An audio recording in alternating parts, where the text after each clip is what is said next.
Morning, everyone. My name is Arpan Banerjee. I'm a research scholar at the Department of East Asian Studies, University of Delhi, and academic counselor here at IGNOU.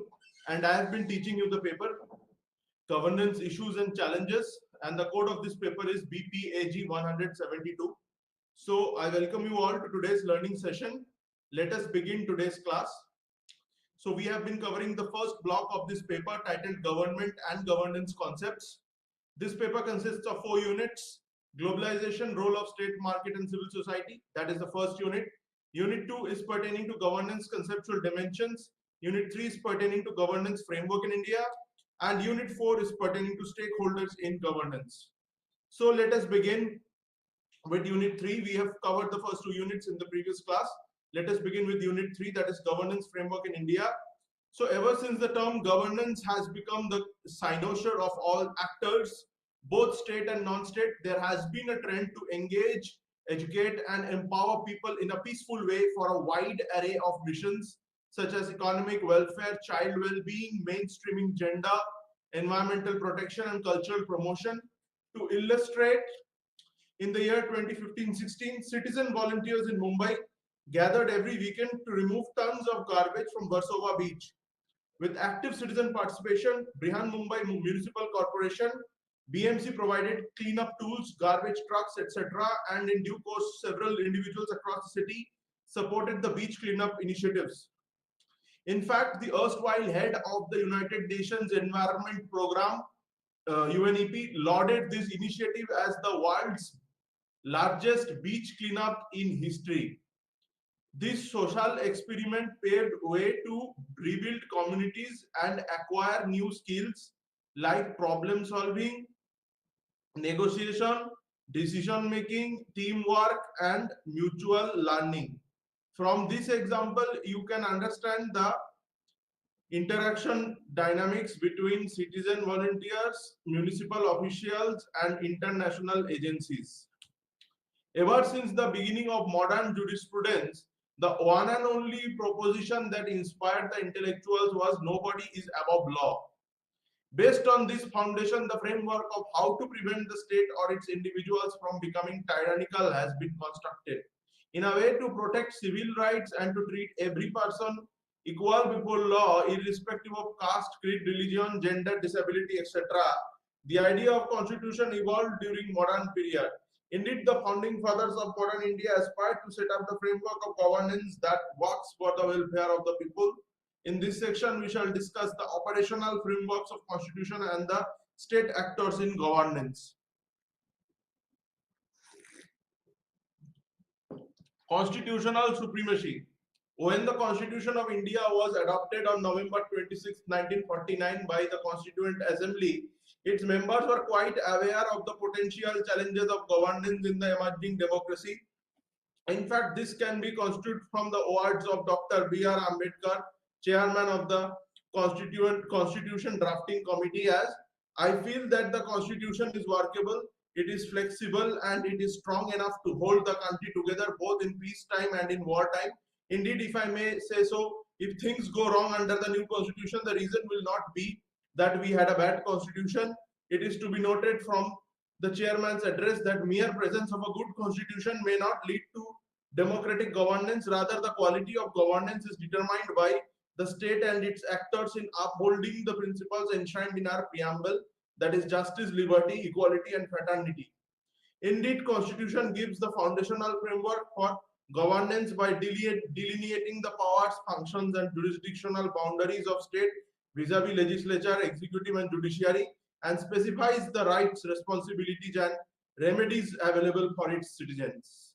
Parliamentary system. The Parliament of India as a depository of the constituent powers of the Indian Union makes the executive accountable to the legislature with regard to their decisions.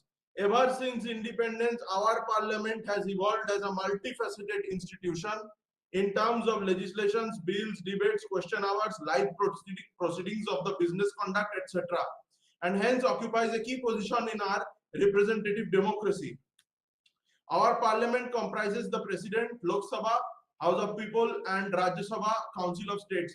Primarily, the President is the head of the state and he or she does not belong to any of the legislatures. However, he or she is an integral part of the parliament on whose behalf the business proceedings of the parliament are followed. A bill passed in the parliament cannot become an act unless it receives the president's assent. On the other hand, president can either send back the bill without consent or may ask the house to reconsider the bill. For example, former president of India, Dr. APJ Abdul Kalam, asserted his presidential power, Article 111, by sending back the Office of Profit Bill with a message for reconsideration. Also, the Constitution prescribes that the reports of the Comptroller and Auditor General, Finance Commission, Union Public Service Commission are to be submitted to the President, who later puts forth before the Houses. The Council of Ministers, headed by the Prime Minister, aid and advise the President in the execution of his or her functions. As stated earlier, the executive, that is the ministers, are collectively responsible to the Parliament in general and Lok Sabha in particular, as it represents the elected representatives of the country. So this is enshrined in Article 75, Clause 3 of the Constitution of India. This implies that by passing the no confidence motion on the floor, the Lok Sabha can remove the Council of Ministers from office. So this has happened also in India's constitutional and parliamentary history. In 1998, the then NDA government led by former Prime Minister Atal Bihari Vajpayee was removed from power through a no confidence motion.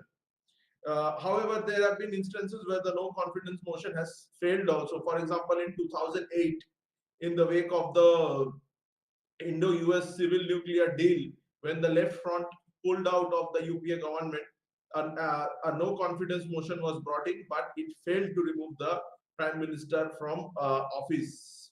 So to illustrate, in 1963, the first no confidence motion was moved by Acharya J.V. Kriplani against the then Prime Minister Jawaharlal Nehru. The debate lasted for 21 hours over 4 days and 40 MPs participated. Very recently, a no confidence motion was brought against the NDA government in 2019. However, that no confidence motion failed. However, the no confidence motion could not dislodge the government due to its overwhelming majority in the House. However, no confidence motion could shatter the ruling government in case of a coalition government. For example, in 1997, when Congress withdrew its support from the coalition government, no confidence motion was moved against the then Prime Minister H.D. Devegowda. Since the government could not prove its majority in the House, it led to the fall of the government. Further, the elected members possess the powers to raise questions and scrutinize the ruling government policies or bills or decisions. In 2016, a Rajya Sabha member of parliament raised a written start question with reference to the farmers of Wardha district, Maharashtra. The answer was discussed in the Rajya Sabha, which presented the data regarding the government intervention for the drought relief, like provision of psychological counseling to the depressed farmer, crop assistant, etc. From the above, we can understand that the parliament serves as an important platform to discuss the governance issues in the country, and as the constitution holds the executive accountable for their respective decisions and actions. The distinguished parliamentarian Somnath Chatterjee, once answering to a question on how challenging it was to be a speaker, opined that the job is extremely important. Parliament is the institution through which you bring changes. It is not just laws, you discuss people's issues. The role of the political executive. The executive functions is one of the crucial functions in India, as it deals with the implementation of policies, laws, rules and regulations. It includes the Prime Minister, the Cabinet and other ministers. As per the Constitution, Prime Minister is the real executive of the government and head of the Council of Ministers. The Prime Minister has been vested with powers such as portfolio allocation of ministers, recommendation of persons for appointment as ministers, Attorney General of India, Comptroller and Auditor General of India, chairpersons of Union Public Service Commission, Election Commission, Finance Commission, etc. The role of the Prime Minister is to act as a chief communication channel between the Council of Ministers and the President. In a way, the Union Executive occupies a central role in its interface with the Parliament, state and local entities in its everyday affairs. Usually, laws are made by the Parliament. However, there are provisions wherein the Cabinet, comprising Prime Minister and Cabinet Ministers, can pass resolution for the efficient implementation of various programs. The term associated with cabinet decision is technically called as cabinet resolution. A cabinet resolution which was passed on March 15, 1950 decided to set up the planning commission. The whole idea was to foster economic development and improve the standard of living of the newly independent nation. From the resolution, we could gauge that the planning commission was established to have a comprehensive planning body at the center. On January 1, 2015, a cabinet resolution was passed to replace Planning Commission with National Institution for Transforming India, NITI Aayog, to suit the current requirements. While the idea of Planning Commission in 1950 was to have a centralized planning agency that coordinate development initiative, NITI Aayog has been established with the objective to promote participatory citizenry, cooperative federalism, women empowerment, leveraging technology for transparent governance, inclusivity, etc. Role of administrative executive. The civil service, field agencies and authorities, armed forces, etc. constitute the administrative executive. While the political executive is elected every 5 years, the administrative executive is the permanent structure of the nation who is selected through various examinations. Unlike political executive, the administrative executive is not accountable to the legislature, rather directly answerable to their respective political heads. For example, in the Ministry of Environment, Forest and Climate Change, MOEFCC, the Secretary Administrative Executive will be directly accountable to the Minister, Political Executive. In this regard, both the political and administrative executives work toward the welfare of the country by formulating various policies and programs. Freedom of information. With the view to fostering an open government which shares its documents, accounts, letters of appointment, order, etc. to its citizen, a major legislation was enacted in 2005 vis-a-vis Right to Information Act. In fact, the RTI Act came as a result of the Freedom of Information movement, which was pioneered by Mazdoor Kisan Shakti Sangathan, MKSS, a non-governmental organization in Rajasthan. Notably, the RTI derives its sanctity from the fundamental right of expression under Article 19. The RTI Act 2005 confers on the citizens the right to inspect works, documents and records of the government and its agencies, take notes, extract or certified copies of documents or records, take certified samples of material and obtain information in form of printout, diskettes, floppies, tapes, video cassettes or in any other electronic mode. To facilitate the administrative process, Central Information Commission CIC became functional since 2005 under the RTI Act. In complying with the RTI Act, State Information Commission has been established in every state to cater to the matters falling within the state jurisdiction. This created a new accountability enabling mechanism which plays a crucial role in disclosing information within 30 days of RTI application. For example, a citizen of India can file RTI application for seeking information on procurement tenders, delay in decision making, non-utilization of resources in specific schemes or programs, etc. Over the years, citizen interaction with the government has improved so significantly that several public scams have been exposed through the RTI. In this regard, it is an important step towards tackling corruption. Public hearings or Jan Sulwai. A public hearing is a participatory process that involves detailed interaction between the general public, people who are likely to get affected by the project, and the concerned stakeholders of the project vis-a-vis mining, industrial, infrastructure, thermal power, nuclear power, and hydropower projects. As per the provisions of the Environment Impact Assessment EIA 2006, conduct of a public hearing is mandatory for obtaining environmental clearance of any project. It is to be noted that the relevance of public hearing underscores the principles of democratic governance and sustainable development. Prior to the hearing, the draft of EIA report is widely circulated among the stakeholders for suggestions, criticisms, comments, questions, etc. in the local vernacular language. Following this, the date and time of public hearing is notified in national and regional daily for wider participation. Later, the competent authority convenes a hearing with the public. Usually, the district magistrate presides over the hearing process and necessary arrangements are made to videotape the entire proceedings.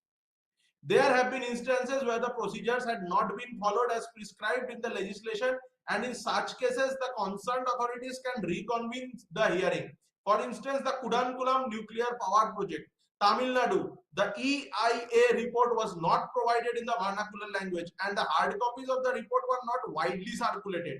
As a result, the public hearing was reconvened. Citizens Charter. In response to transforming government to citizen, G2C interface, Citizen Charter was implemented in the year 2002. During May 1997, a conference of chief ministers of various states and union territories was held in New Delhi to adopt an action plan for effective and responsive government at the center and state levels.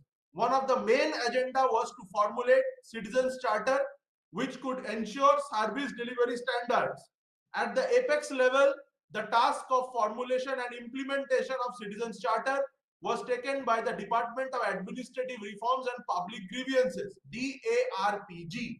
Comprehensive guidelines were prepared and communicated to several public institutions to include the following components in their respective organizations. Vision and mission statement, that is the first component. The second component was pertaining to details of business transacted by the organization. The third component was pertaining to details of clients. The fourth component was pertaining to details of services provided to each client group. The fifth component was pertaining to particulars of grievance redressal mechanism and how to access it. And the sixth component was pertaining to expectations from the clients. Now, another very important thing is the social audit. In India, social audit as an empowerment tool was inserted as part of the Mahatma Gandhi National Rural Employment Guarantee Act of 2005. The mechanism of social audit, it enables the citizens to directly participate in the governance process to track the discrepancies between the allocation of funds and the utilization of funds. So firstly, the records related to the government project are collected. Secondly, citizen surveys and spot inspections are conducted by the social auditors in association with civil society. Thirdly, records are scrutinized to find any misappropriation of resources. It is only after these parliamentary steps that the social audit holds the officials directly accountable at the public hearing. The public hearing or Jan Sunwai is usually attended by Gram Sabha members, local officials and other concerned stakeholders. Further, follow-up actions are conducted after the hearing with regard to identifying, planning and prioritizing of projects. It has to be noted that projects are generally initiated based on the annual village plan. The social audit may serve as an accountability tool in several states, but in Meghalaya, it is more than a tool. In April 2017, the state of Meghalaya passed a legislation on social audit called the Meghalaya Community Participation and Public Services Social Audit Act that mandated social audits as an integral part of governance. The government has also been proactive in engaging citizens in development process. For example, an online citizen platform was launched in the year 2014 to discuss and do governance issues through MyGov portal. With the objective to bridging the gap between the government and citizens, the portal intends to instill citizen interaction process not just at the time of voting, but also to involve actively in the governance process by sharing their time and effort. Also, provisions have been provided to the citizens to upload documents, case studies, photographs, videos, and similar aspects. In 2014, the Supreme Court banned Jallikattu, an ancient bull taming sport of Tamil Nadu, which is usually conducted during the month of January, based on the petition given by the organization called People for Ethical Treatment of Animals, or PETA, which is an American non-profit organization that works towards animal rights. The Tamil Nadu government filed a review petition to lift the ban imposed on Jallikattu. However, the Supreme Court dismissed this petition in November 2016.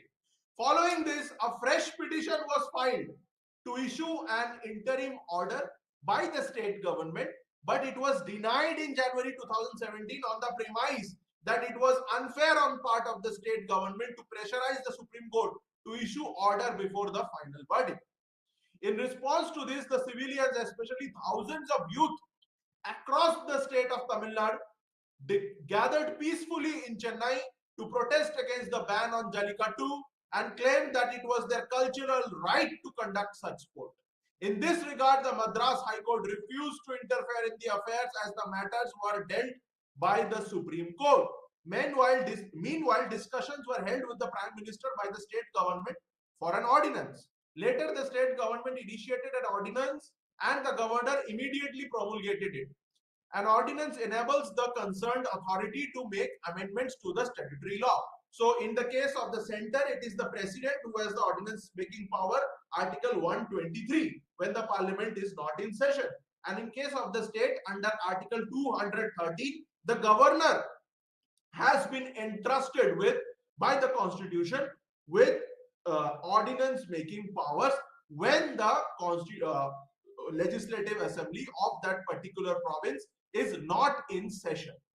However, this ordinance making power has been misused as well, and the Supreme Court has given certain guidelines also regarding the use of the ordinance making power, especially in the DC Wadhwa versus State of Bihar case.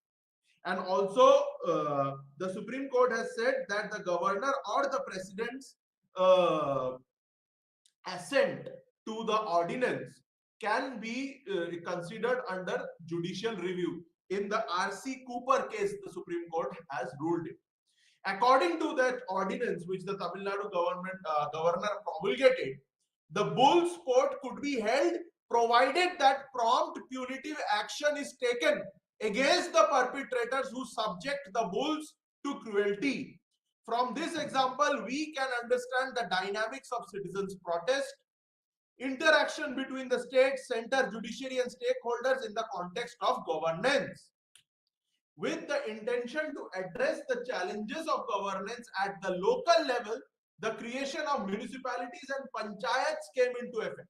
With the passage of the 73rd and 74th Constitutional Amendment Act in 1992, it configured a structural framework for electing governments at the local level and for their effective functioning. The Act mandates compulsory reconstitution of elected bodies within a stipulated time frame and explicitly acknowledges a central role for the urban local bodies and panchayats within the constitutional framework and provides for devolution of funds, functions and functionaries to them. The constitution of ward committees, planning committees, district planning committees for preparation and consolidation of plans of spatial, economic and social development marks a paradigm shift from traditional top-down approach to bottom-up approach. In essence, the highlight of the Constitutional Amendment Act is to have the state governments under a constitutional obligation to adhere to the new system of local self-governance in urban local bodies.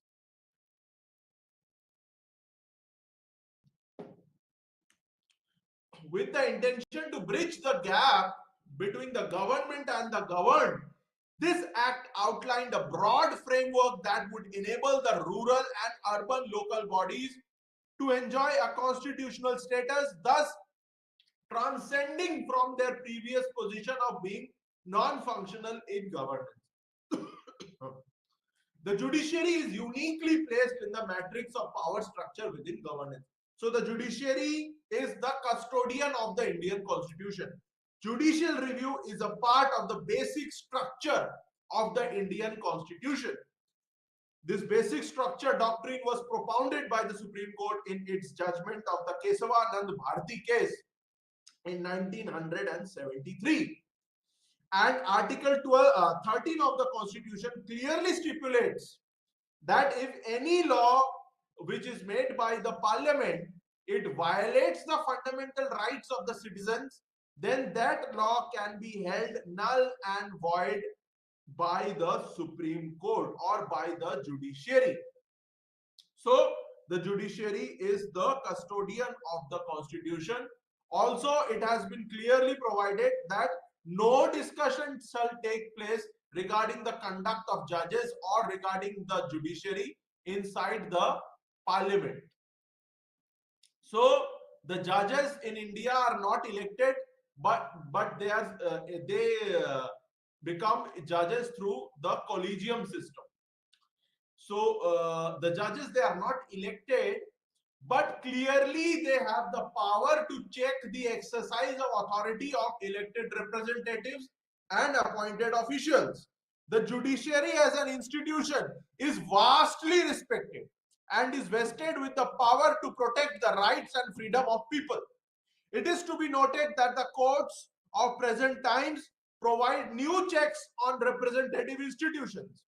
Presumably, these checks have been constituted by the court due to the changing social, economic, and political context.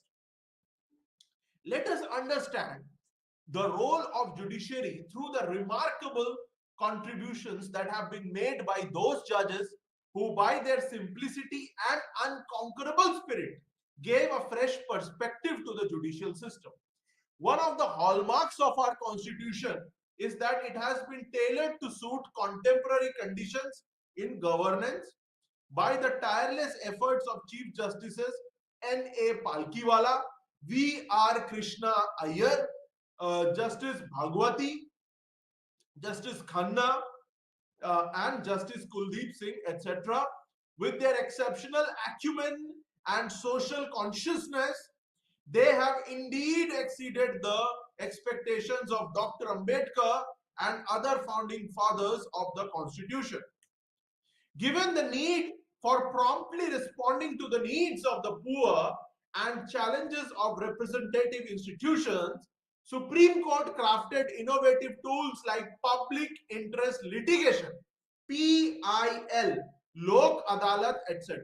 This innovative role in interpreting the Constitution to contemporary times is called as judicial activism. Over the years, the Supreme Court has interpreted the scope of fundamental rights consistently amidst opposition from the legislative and executive, thereby upholding the rights and dignity of individuals in line with constitutional principles.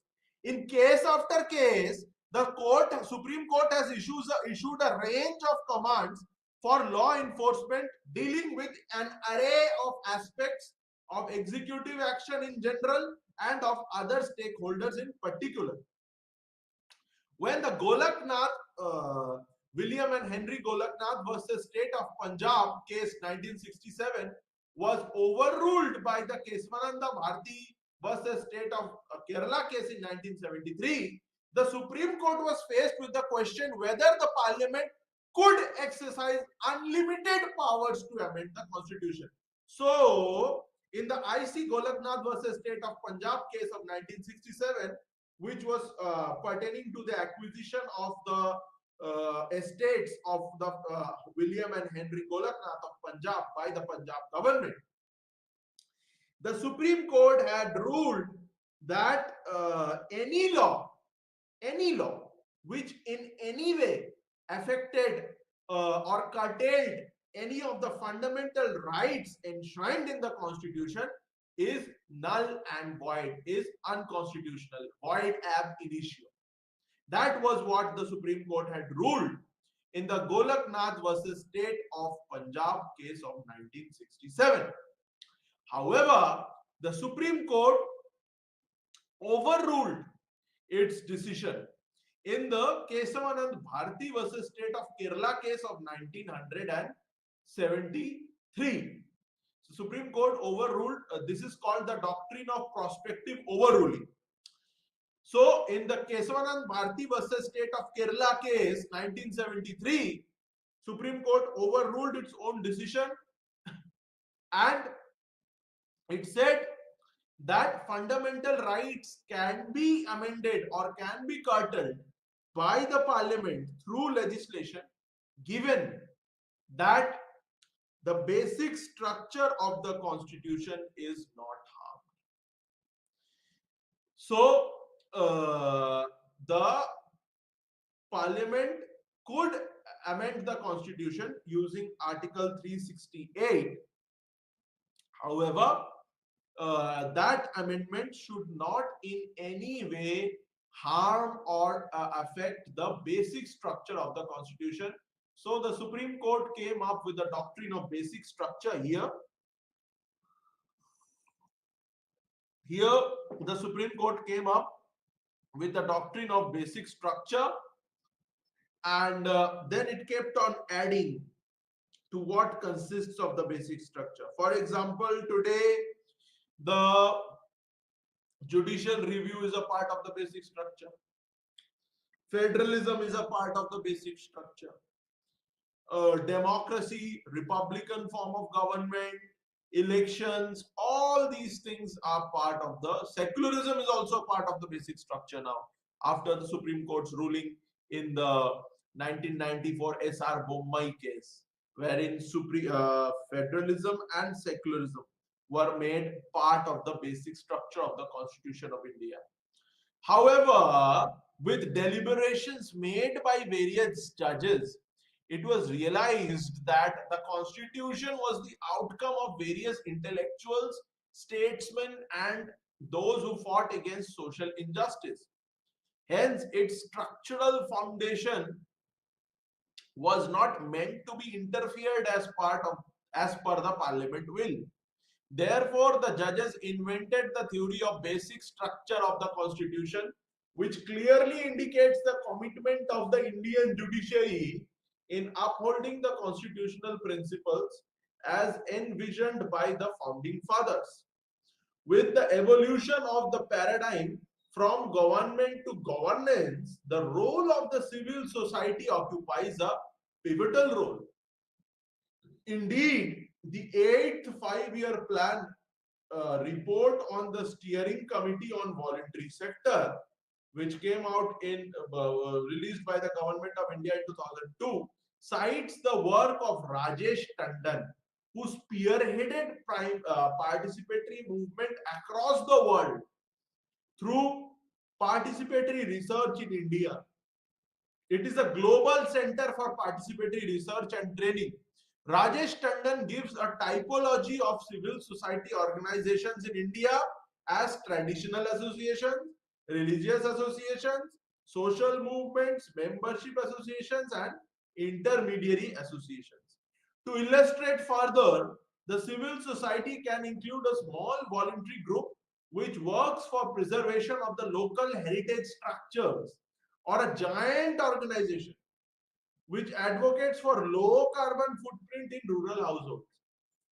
It can be a women's self-help group that runs public distribution shops, or an ad hoc social media group which engages in disaster relief and rescue operations. Governance framework in India. In India, civil society has been viewed by scholars in two ways. First, being a pioneer in social movements, thereby making the government responsive to the citizen aspiration. For example, as stated earlier in today's class, the Mazdoor Kisan Shakti Sangathan (MKSS) acted as a catalyst by lobbying with the government and other stakeholders for the enactment of the Right to Information Act. To illustrate, Jan Agraha Center for Citizenship and Democracy, a non-profit organization based in Bengaluru, Karnataka, collaborates with police, civic bodies, schools, and other stakeholders to promote active citizenship. In a way, the civil society organizations have carved a niche in the democratic space to realize the constitutional principles. During the 12th five-year plan, 2012 to 2017, for the first time, the Planning Commission invited the inputs of civil society to identify the governance challenges in specific areas. Further, the civil society that was engaged was asked to conduct consultations with the marginalized communities vis-a-vis youth, destitute women, transgender, minority, and disabled, etc., and to ensure that their voices get reflected in the draft of the 12th five-year plan. Presently, the Niti Aayog too holds discussions with the senior civil society members and various ministries on the same platform to strengthen partnerships. Thus, various mechanisms have been utilized by the government to mainstream civil society in the governance matrix. One of the best mechanisms to measure and manage governance, be it national, state, or at local level, is to assess the way it functions. It is generally said that if you can't measure it, you can't manage it, which signifies the importance of performance measurement. Performance measurement has turned out to be the best indicator, and it has become a known fact that seldom public sector could achieve sustainable development goals without measuring the costs, deadlines, targets, quality of work, and citizen satisfaction. However, in governance context, it becomes challenging for the public sector to measure performance due to inherent complexities like lack of adequate statistics to quantify, dearth of qualified personnel to carry out survey, etc. In collaboration with World Bank, Kaufman et al. Made in 2010 made an attempt to quantify governance indicators by using the data of over 200 countries. The indicators referred to as worldwide governance indicators have been used to measure governance across 6 dimensions, namely voice and accountability, political stability and absence of violence, government effectiveness, regulatory quality, rule of law, and control of corruption. So we have finished the third unit, and now let us move on to the fourth unit pertaining to stakeholders in governance. The traditional model of public service delivery and public policy in contemporary times seems to be not keeping pace with citizens' expectations. Unlike traditional models, governance framework has developed various tools and strategies along with deepening of democracy through devolution, decentralization, and deconcentration to address the growing needs of every section of the society. Networking with various organizations and people into governance framework has become important. Hence, stakeholders' involvement in governance assumes significance. Globally, there are efforts in this direction. Communication, collaboration, consultation, partnerships are gaining prominence. In this unit, we shall discuss the need and significance of stakeholders' involvement in governance, and through examples, we will bring out how active participation of stakeholders makes a dent in the governance process. A stakeholder in any organization is any group or individual who can affect or is affected by the achievement of the organization's objectives. Stakeholders are individuals who either care about or have a vested interest in a project or organization or any government program. They are the people who are actively involved with the work of the projects or programs or have something to either gain or lose as a result of its implementation. For example, when the government or local bodies take up a project to add lanes to a highway, motorists, local residents, and highway users are stakeholders who positively or negatively get affected due to the implementation of the project. Among all, the residents of the area who live near the highway may get affected during the implementation of the project because of the construction, noise, dust pollution, and increased traffic. Motorists and highway users get benefited after the implementation of the project. Stakeholder theory is a conceptual framework of business ethics and organizational management which addresses moral and ethical values in the management of organization. It was originally detailed by Ian Mitroff in his book Stakeholders of the Organizational Mind, published in 1983. The theory points out that it is not just the people who own the stock in a business who gain on account of decisions made in the organization. Each business decision potentially affects the well-being of many more people than just stakeholders. So every business has the obligation to all those involved directly or indirectly.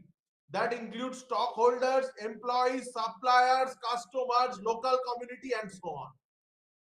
In the corporate organization, employees and shareholders are stakeholders. They both provide resources and make efforts for the successful running of the organization. In this way, addressing the needs of the stakeholders is important in any organization. This reasoning was referred as instrumental stakeholder theory. This theory also talks about the need for paying attention to those other stakeholders who get affected by the value of the fund. It also talks about giving attention to the stakeholders' governance and securing their interest to get maximum benefit from their contribution to the organization. There are other two perspectives on stakeholder theory. It is descriptive and normative view. The descriptive stakeholder approach identifies and classifies the different constituents in an organization. It does not give any values to their claims or power. But normative view provides intrinsic value to the stakeholders' claims by justifying the moral rights of those who get affected by the corporate decisions. From a normative point of view, stakeholders need to be included in corporate governance in order to respect their moral rights. You all must be familiar with the terms alliances, partnership, multiple stakeholders groups in the context of governance. Whatever we may call, this encompasses groups of people engaging themselves in the negotiations to safeguard the interest of their groups in the policy making process. Such negotiations do not happen in hierarchical organizational structure. The stakeholder governance model is emphasized in the horizontal organizational structure. It ensures flexibility, diversity, and informal exchange of ideas. Networking of various sectors in the society for the benefit of all is another important factor, underlying factor in stakeholder governance. According to Rhodes in 1997, networks in the horizontal structure are sometimes very powerful and are able to sustain pressures from the state and can enable to perform autonomous regulatory role within their sector. So they are committed to find solutions for the complex socio-economic problems collectively. As we are aware, the centralized planning and policy making have certain disadvantages. It does not fulfill the needs of all sections of the society and fails to engage stakeholder in policy making. Alternatively, the decentralized governance and public policy making forms are directly engaging people, trying to find solutions for complex social problems. It also ensures institutional interdependence and interconnectivity. Apart from negotiation and arriving at solutions, multi-stakeholder involvement is ensured for the implementation of policies in the horizontal organizational structure. The existing practices, what they do is that they bring out that direct stakeholders involvement and inter-organizational collaboration brings positive impact in the governance process and hence benefits all stakeholders for the sustainable use of resources, successful implementation of public policies, knowledge creation, development of social capital, sharing of benefits by entire community and addressing needs of women and marginalized communities. The relevance of stakeholder participation is more in the areas of environmental sustainability, disaster risk management, land usage, community-based planning, and so on. The involvement of stakeholders takes various forms. This includes, the first form is communication through information sharing to all those who are involved or are affected. The second is consultation, gathering information and experiences from stakeholders for final outcome. The third is participation, involving them in policy project. The fourth is representation, including them to help in determining choices. The fifth is collaboration and partnerships. The sixth is co-decision and co-production, which includes balanced sharing of power among the stakeholders who are involved. Participatory forms of democracy are part of stakeholder governance. The active citizen participation strengthens democracy, which results in better policies. Scholars like Barber in 1984 distinguish strong democracy from liberal democracy. According to him, liberal democracy proposes individual well-being. Alternatively, strong democracy considers welfare of the entire society or community. Strong democracy also fosters participation of citizens. Scholars are also advocating participatory form of democracy in which active citizens participate in the process of governance through discussion, multi-stakeholder participation, public meeting, referendum, interactive polling, etc. The stronger forms of democratic participation implement the interest of the stakeholders who actively participate in policy making. We shall be discussing the example of People's Plan campaign to understand people's participation in the policy making process. The 73rd Constitutional Amendment Act formally paved the way for the establishment of three-tier structure in the rural areas. The first level of structure is the Gram Panchayat, having one more structure in it called the Gram Sabha. It is a primary deliberative body having membership of all electorates in the Gram Panchayat. The establishment of three-tier structure at the rural level helps in bringing transparency, accountability and participation in the panchayat governance. The Panchayati Raj institutions are local self-governing institutions. In Kerala, the Left Democratic Front government introduced People's Plan campaign in the year 1996 after the passage of the 73rd and 74th Constitutional Amendment Acts in the year 1992. The objective of People's Plan campaign is to bring in bottom-up planning. Each panchayat is expected to create a plan by involving all stakeholders in the Gram Panchayat. First, they had to conduct meetings at ward levels. The ward level plans were to be consolidated at the Gram Panchayat level. The plans of all panchayats were integrated as block plans, which were consolidated at the district level as a district plan. So we can see bottom-up planning is the core of the People's Plan model. So we have discussed the third unit that was pertaining to governance framework in India. In India, civil society has been viewed by scholars in two ways. First, being a pioneer in social movements, thereby making the government responsive to the citizen aspirations. For example, as stated earlier, the Mazdoor Kisan Shakti Sangathan, it acted as a catalyst by lobbying with the government and other stakeholders for the enactment of the RTI Act. To illustrate, Jan Agraha Center for Citizenship and Democracy, a non-profit organization based in Bengaluru, Karnataka, collaborates with police, civic bodies, schools and other stakeholders to promote active citizenship.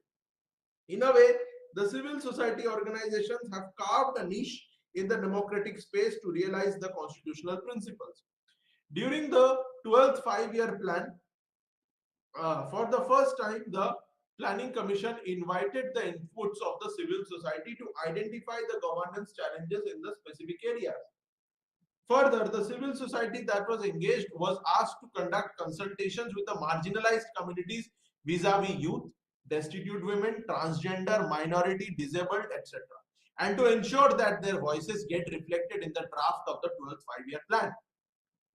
Presently, the Niti Aayog too holds discussions with the senior civil society members and various ministries on the same platform to strengthen partnerships.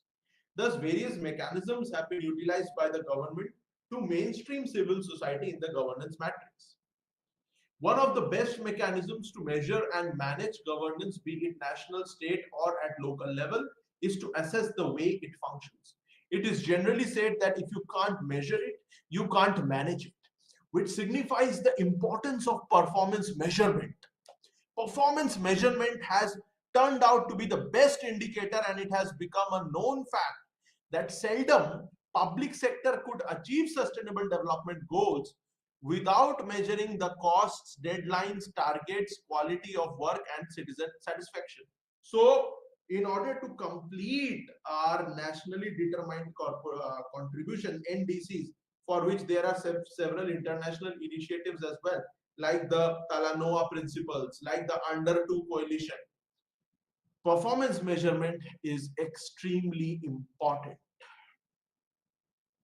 So all the indexes that we have, the Human Development Index, the Purchasing Power Parity Index, all these index, what are they doing basically?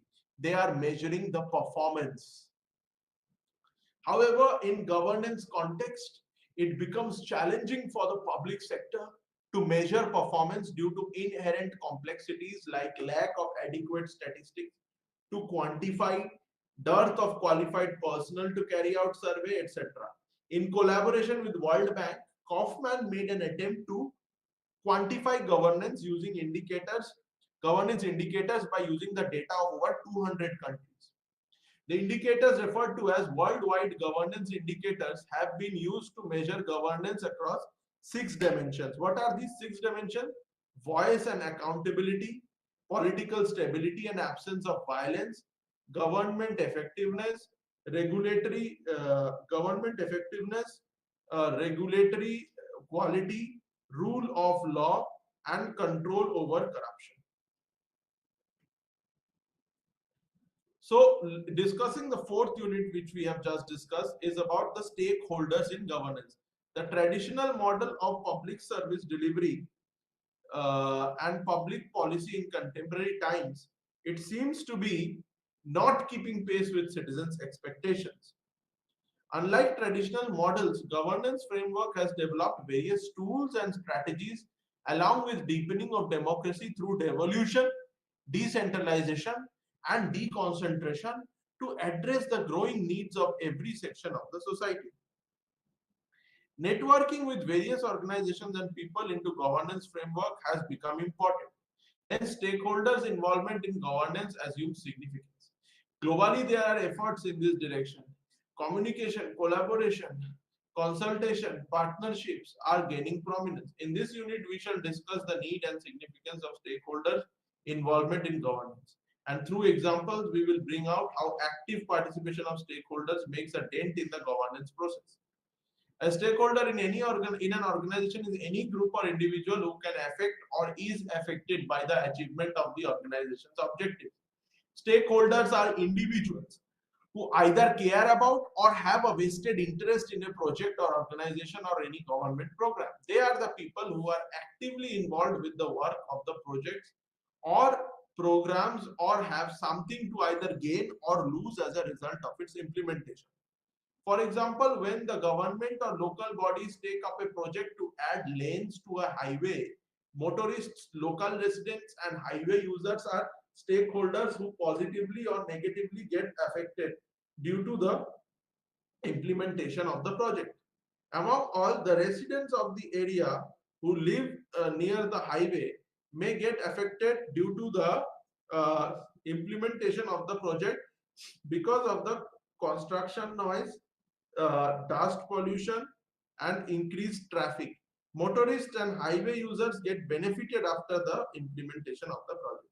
Stakeholder theory is a conceptual framework of business ethics and organizational management which addresses moral and ethical values in the management of organization. It was originally detailed by Ian Mitroff in his book Stakeholders of the Organizational Mind, published in 1983. The theory points out that it is not just the people who own the stock in a business who gain on account of decisions made in the organization. Each business decision potentially affects the well-being of many more people than just stakeholders. So every business has the obligation to all those involved directly or indirectly, that include stockholders, employees, suppliers, consumers, local community, and so on. In the corporate organization, employees and shareholders are stakeholders. They both provide resources, make efforts for the successful running of the organization. In this way, addressing the needs of the stakeholders is important in any organization. This reasoning was referred to as instrumental stakeholder theory.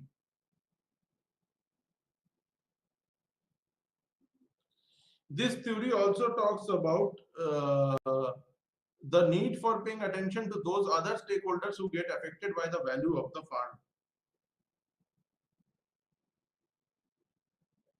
It also talks about giving attention to the stakeholders, governance, and securing their interest to get maximum benefit from their contribution to the organization.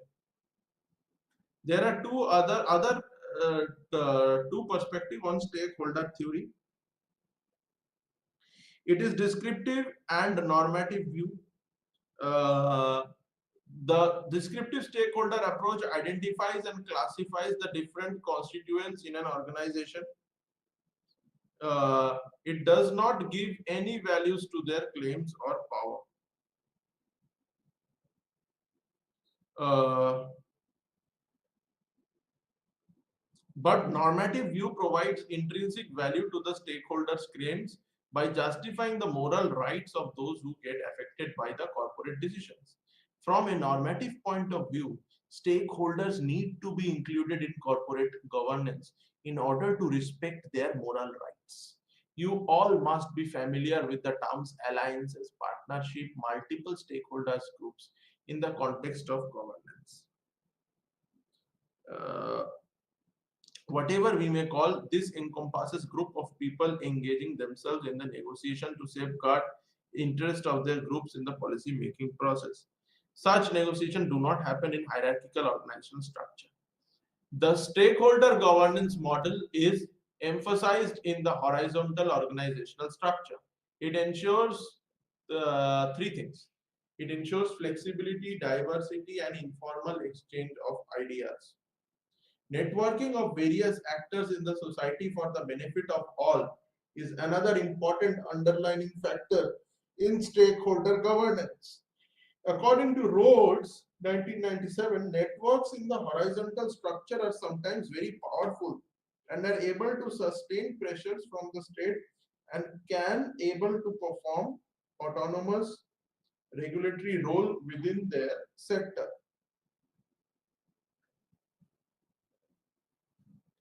They are committed to find solution for the complex socio-economic problems collectively. As we are aware, the centralized planning and policy making have certain disadvantages. It does not fulfill the needs of all sections of the society and it fails to engage stakeholders in policy making.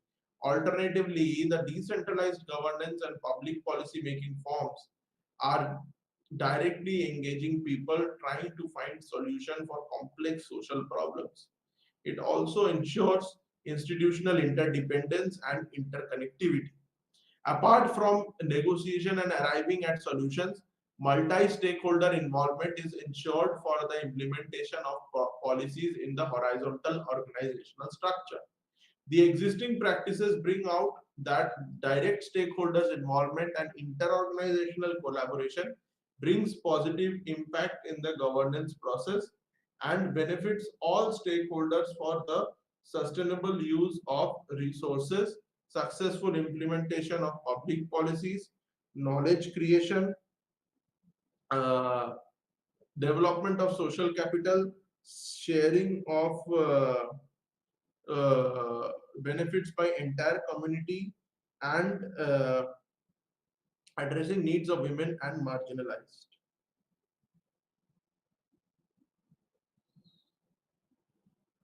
The relevance of stakeholder participation uh, is more in the areas of environmental sustainability, disaster risk management, land usage, community-based planning, and so on. The involvement of stakeholders takes various forms. The 5 forms we have discussed, 6 forms: communication, consultation, participation, representation, collaboration and partnership, and co-decision and co-production. So participatory forms of democracy are part of stakeholder governance. The active citizen participation strengthens democracy, which results in better policies. Scholars like Barber distinguished between strong democracy from liberal democracy. According to Barber, liberal democracy proposes individual well-being. Alternatively, strong democracy considers welfare of the entire society or community. Strong democracy also fosters participation of citizens. Scholars are also advocating participatory forms of democracy in which active citizens participate in the process of governance through discussion, multi-stakeholder participation, public meetings, referendum, interactive polling, etc. So today we have completed the 2 units of this first block, and with that we have completed the first block of this paper. So in the next class, we shall be starting with the second block of this paper, because we have done the governance framework and also the stakeholders today. So thank you so much for joining today's class. Namaste.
Good morning to all. I am Dr. Krishna, Academic Counselor in Sociology. ఈరోజు మనము బిఎస్ఓసి 132 sociology of India అనే book నుంచి unit number 5 class, దీన్ని తెలుగులో సామాజిక తరగతులు అంటూ ఉంటాం అన్నమాట.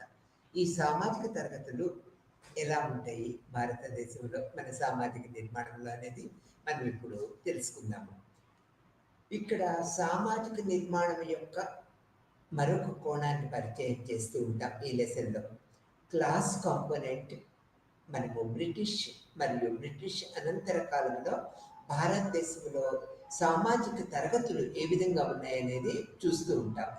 భారతదేశంలోని గ్రామీణ మరియు పట్టణ సమాజ నేపథ్యాన్ని కూడా ఈ ఈ యొక్క క్లాస్లో మనము అనేక విషయాలు తెలుసుకుంటూ ఉంటాం అన్నమాట. మొదట భారతదేశంలో సామాజిక తరగతులు ఎలా ఉన్నాయనేది ప్రస్తుతం మనం తెలుసుకున్నాము. సామాజిక వర్గం అనేది ఒక రకమైన సామాజిక సమూహంగా నిర్వచించబడుతూ ఉంటుంది. ఇది చట్టబద్ధంగా నిర్మించబడలేదు లేదా మతపరంగా ఆమోదించబడలేదు. చట్టబద్ధంగా కానీ మతపరంగా కానీ ఇది ఆమోదించబడలేదు. ఇది సాధారణంగా ఇలాంటి సామాజిక స్థానాలను ఆక్రమించే వ్యక్తుల స్ట్రాటంగా నిర్వహించబడింది. సంపద, ఆదాయము, విద్య, వృత్తి వంటి తరగతిని సంబంధించిన కొన్ని ప్రాథమిక నిర్ధారాలు, నియామకాలు ఇది తెలియపరుస్తుంది. ఇది సాపేక్షంగా తెరిచి ఉంటుందన్నమాట. అంటే ప్రాథమిక ప్రమాణాలను సంతృప్తిపరిచే ఎవరైనా దాని సబ్జెక్ట్ కావచ్చు. ఇందులో సమాజంలో అనేక తరగతులు ఉంటూ ఉంటాయి. ఈ తరగతులు ప్రధానంగా సంపద మరియు ఆదాయము పరంగా క్రమానుగతంగా ర్యాంక్ చేయబడతాయి, అంటే అంతస్తులు ఏర్పరచబడుతూ ఉంటాయి. సంపద మరియు ఆదాయ వ్యత్యాసాలు విభిన్న జీవన విధానాలను మరియు వినియోగ విధానాలలో వ్యక్తీకరించబడుతూ ఉంటాయన్నమాట. సామాజిక తరగతులు పారిశ్రామిక సమాజాల లక్షణాలు ఈ యొక్క మీరు ఒక ఉదాహరణకి ఇవ్వాలంటే పెట్టుబడిదారీ సమాజంలో మనము సాధారణంగా పెట్టుబడిదారీ తరగతిని మరియు అనేక ఇతర శ్రామిక వర్గాలను చూస్తూ ఉంటామన్నమాట. ఇది ఒక ఉదాహరణగా మనం చెప్పుకోవచ్చు. భారతదేశంలోని సామాజిక తరగతులు నేడు మనము చూస్తున్నట్లుగా బ్రిటిష్ పాలనలో వారి పుట్టుక, బ్రిటిష్ పూర్వపు భారతీయ సమాజాల్లో వర్గ దృగ్విషయం లేదని దీని అర్థం కాదు. భారతీయ సమాజం యొక్క వర్గ కోణము బ్రిటిష్ కాలంలో కనిపించిన దానికంటే తక్కువ మాత్రమే ఉచ్చరించబడుతూ ఉంటుంది. గ్రామ సమాజం యొక్క స్వయం సమృద్ధి అని పిలువబడేది దాని వెనుక ఉన్న కారణాలలో ఒకటిగా మనకి కనిపిస్తూ ఉంటుంది అన్నమాట. అంటే గ్రామ సమాజము సాధారణంగా గ్రామ వినియోగ అవసరాలకు అవసరమైన వాటిని మాత్రమే ఉత్పత్తి చేస్తూ ఉంటుంది అనేది మనం ఇక్కడ చెప్పుకోవాలి. అందువల్ల తక్కువ మిగులు మరియు గ్రామ జనాభాలో తక్కువ గుర్తించబడిన భేదము మనకి నిరంతరము కనిపిస్తూ ఉంటుంది అన్నమాట. మార్క్స్ యొక్క క్లాస్ డైమెన్షన్ ఉన్నప్పుడు కూడా అది కులపు భావనతో కప్పివేయబడిందని చెప్పుకోవాలి. వాస్తవానికి పాలకులు మరియు పాలకుల మధ్య పరస్పర చర్య యొక్క స్వభావంలో వర్గ పరిణామము మరింత పదులుగా చూపిన ఏకైక కోణము. రాజు మరియు అతని సభికులు వారు పాలించిన వ్యక్తుల నుంచి చాలా భిన్నమైన తరగతిని ప్రాతినిధ్యము వహిస్తూ ఉంటారు. సభికులు జమీందారులు, జగీర్దారులు మరియు అనేక మందిని కలిగి ఉంటుంది అన్నమాట. వారు రాజుతో పాటు వారి పరిధిలోని గ్రామ సంఘాల నుంచి సేకరించిన ఆదాయంతో జీవిస్తూ ఉంటారు. ఈ తరగతులతో పాటు వివిధ స్థాయిల నిర్వాహక అధికారులు, వ్యాపారులు, కళాకారులు మరియు వివిధ రకాలైన నిపుణులు తరగతులు కూడా ఉన్నాయనేది మనము గమనించవలసిన విషయము. భారతదేశంలో వలస పాలన భారతదేశ చరిత్రలో ఒక మలుపు అని నిరూపించబడింది. ఇది కొత్త అంశాలు పరిచయం చేసింది. ఇది భారతీయ సమాజంలో కొన్ని సమూహాల మార్పులకు దారితీస్తూ ఉంటుంది. భారతదేశంలోని వర్గ నిర్మాణాలపై బ్రిటిష్ పాలనా ప్రభావము ఎంతో ఉన్నదనేది కూడా మనకు తెలిసిన విషయమే. ఇప్పుడు భారతదేశంలో వర్గ నిర్మాణముపై బ్రిటిష్ పాలన ప్రభావము ఏ విధంగా ఉంటుందో మనం ఇప్పుడు తెలుసుకుందాం. భారతదేశంలో బ్రిటిష్ పాలన ప్రభావము భారతీయ సమాజంలో సుదూర మార్పులను తీసుకువచ్చిందని చెప్పక తప్పదు. ఈ మార్పులు కొన్ని చర్చిద్దాం. మొట్టమొదట వ్యవసాయంలో మార్పు. భారతదేశంలో కొత్త సామాజిక తరగతుల ఆవిర్భావము భారతదేశ ఆర్థిక నిర్మాణంలో బ్రిటిష్ వారు తీసుకువచ్చిన సుదూర మార్పుల పర్యవసానంగా మనం చెప్పుకోవాలి. బ్రిటిష్ పరిపాలన ప్రస్తుతము ఉన్న భూ వ్యవస్థలో విప్లవాత్మకమైన మార్పులను తీసుకువచ్చింది. గ్రామ భూమిపై గ్రామ సమాజానికి ఉన్న సాంప్రదాయ హక్కులను ఇది తొలగించింది. బదులుగా అనేక భూ సంస్కరణలను ప్రవేశపెట్టడం ద్వారా భూమిపై వ్యక్తిగత యాజమాన్య హక్కును ఇది సృష్టించింది మరియు ఏర్పరిచింది అనేది చెప్పక తప్పదన్నమాట. 18వ శతాబ్దంలో భూమిపై గ్రామ యాజమాన్యము ఉనికిలో ఉన్నంత వరకు గ్రామము అసెస్మెంట్ యూనిట్గా ఉండేది. కొత్త భూ రెవెన్యూ వ్యవస్థ గ్రామాన్ని యూనిట్గా తొలగించింది. ఇది పరిచయం చేసింది వ్యక్తిగత భూమి రెవెన్యూ చెల్లింపు యొక్క కొత్త వ్యవస్థ. ఆదాయాన్ని మరియు దాని చెల్లింపును నిర్ణయించే పద్ధతిని బ్రిటిష్ గవర్నమెంట్ ప్రవేశపెట్టింది. అంటే భూమికి తగ్గట్లుగా ఆదాయానికి తగ్గట్లుగా శిస్తు కట్టే విధానాన్ని బ్రిటిష్ గవర్నమెంట్ ప్రవేశపెట్టిందని చెప్పుకోవాలన్నమాట. దీని స్థానంలో పంటలతో సంబంధం లేకుండా ఫిక్స్డ్ మనీ చెల్లింపు విధానము వచ్చిందన్నమాట. వ్యవస్థ కింద ఉన్న భూస్వామి లేదా సాగుదారుడు ఈ డిమాండ్ను తప్పనిసరిగా తీర్చవలసి వస్తూ ఉంటుంది. ఇంకా ఆహార పంటల స్థానంలో నగదు పంటల ఉత్పత్తి విస్తరిస్తూ రైల్వే మరియు రవాణా వ్యవస్థలతో మార్కెట్ కోసము ఉత్పత్తి బాగా స్థిరపడింది అని చెప్పుకోవాలి.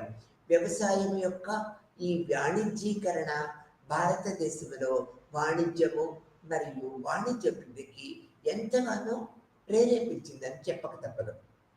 ఆ తర్వాత వాణిజ్యము మరియు వాణిజ్యము దీని గురించి తెలుసుకుందాము. వాణిజ్యము రెండు విషయాల చుట్టూ కేంద్రీకృతమై ఉంటూ ఉంటాయి. బ్రిటన్లో పరిశ్రమలను ముడిసరుకు సరఫరా ఒకటి. భారతదేశంలో వినియోగం కోసము బ్రిటిష్ తయారు చేసిన వస్తువులను సేకరించటము మరొకటి. రెండోది పట్టణము మరియు గ్రామ హస్తకళలపై వినాశనకరమైన ప్రభావాన్ని ఇది చూపిందన్నమాట. బ్రిటిష్ నుంచి వస్తువులను దిగుమతి చేసుకోవటం ద్వారా వచ్చిన పోటీని తట్టుకోలేక గ్రామ మరియు పట్టణ హస్తకళలు విచ్ఛిన్నమయ్యాయని కూడా మనం చెప్పుకోవాలి.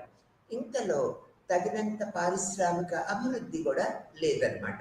ఫలితముగా అభివృద్ధి చెందుతున్న పారిశ్రామిక స్థానభ్రంశము చెందిన జనాభాను గ్రహించలేకపోయిందని చెప్పుకోవాలి. ఇది చివరకు ఇప్పటికే నిలిచి ఉన్న వ్యవసాయంపై ఒక భారంగా పడిందనేది చెప్పుకోవాలి. ఆ తర్వాత రైల్వేలు మరియు పరిశ్రమల అభివృద్ధి. వాణిజ్యము మరియు వాణిజ్యంతో పాటు భారతదేశంలో రవాణా వ్యవస్థ వేగముగా అభివృద్ధి చెందింది. 19వ శతాబ్దము మధ్య నుంచి రైల్వేలు పెరుగుతున్న స్థాయిలో విస్తరించాయన్నమాట. భారతదేశం అంతా కూడా బ్రిటిష్లోని పరిశ్రమలు ముడిసరుకు అవసరాలను తీర్చాలనే ఉద్దేశంతో ఈ పరిణామాలు బ్రిటిష్ వాళ్ళు చేపట్టారు. అంటే రవాణా సౌకర్యాలు పెరగటం కోసము రైల్వేని అభివృద్ధి చేశారనేది చెప్పుకోవాలి. ఇక్కడ రైల్వేలు మరియు రోడ్ల నిర్మాణము భారతదేశంలో బ్రిటిష్ రాజధాని పెట్టుబడులకు అవకాశాన్ని కల్పించింది. ఆ తర్వాత ఇది దళాల దళాల మెరుగైన కదలికలు మరియు శాంతి భద్రతల స్థాపనకు కూడా దారితీసింది.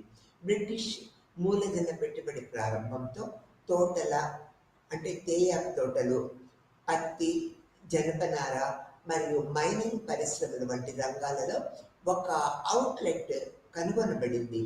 ఇది భారతదేశంలో పారిశ్రామిక ప్రక్రియకు నాంది పలికింది. అప్పటికి భారతీయ వర్తకులు మరియు వ్యాపారుల నుండి తగినంత పొదుపును పేరుకుపోయారు.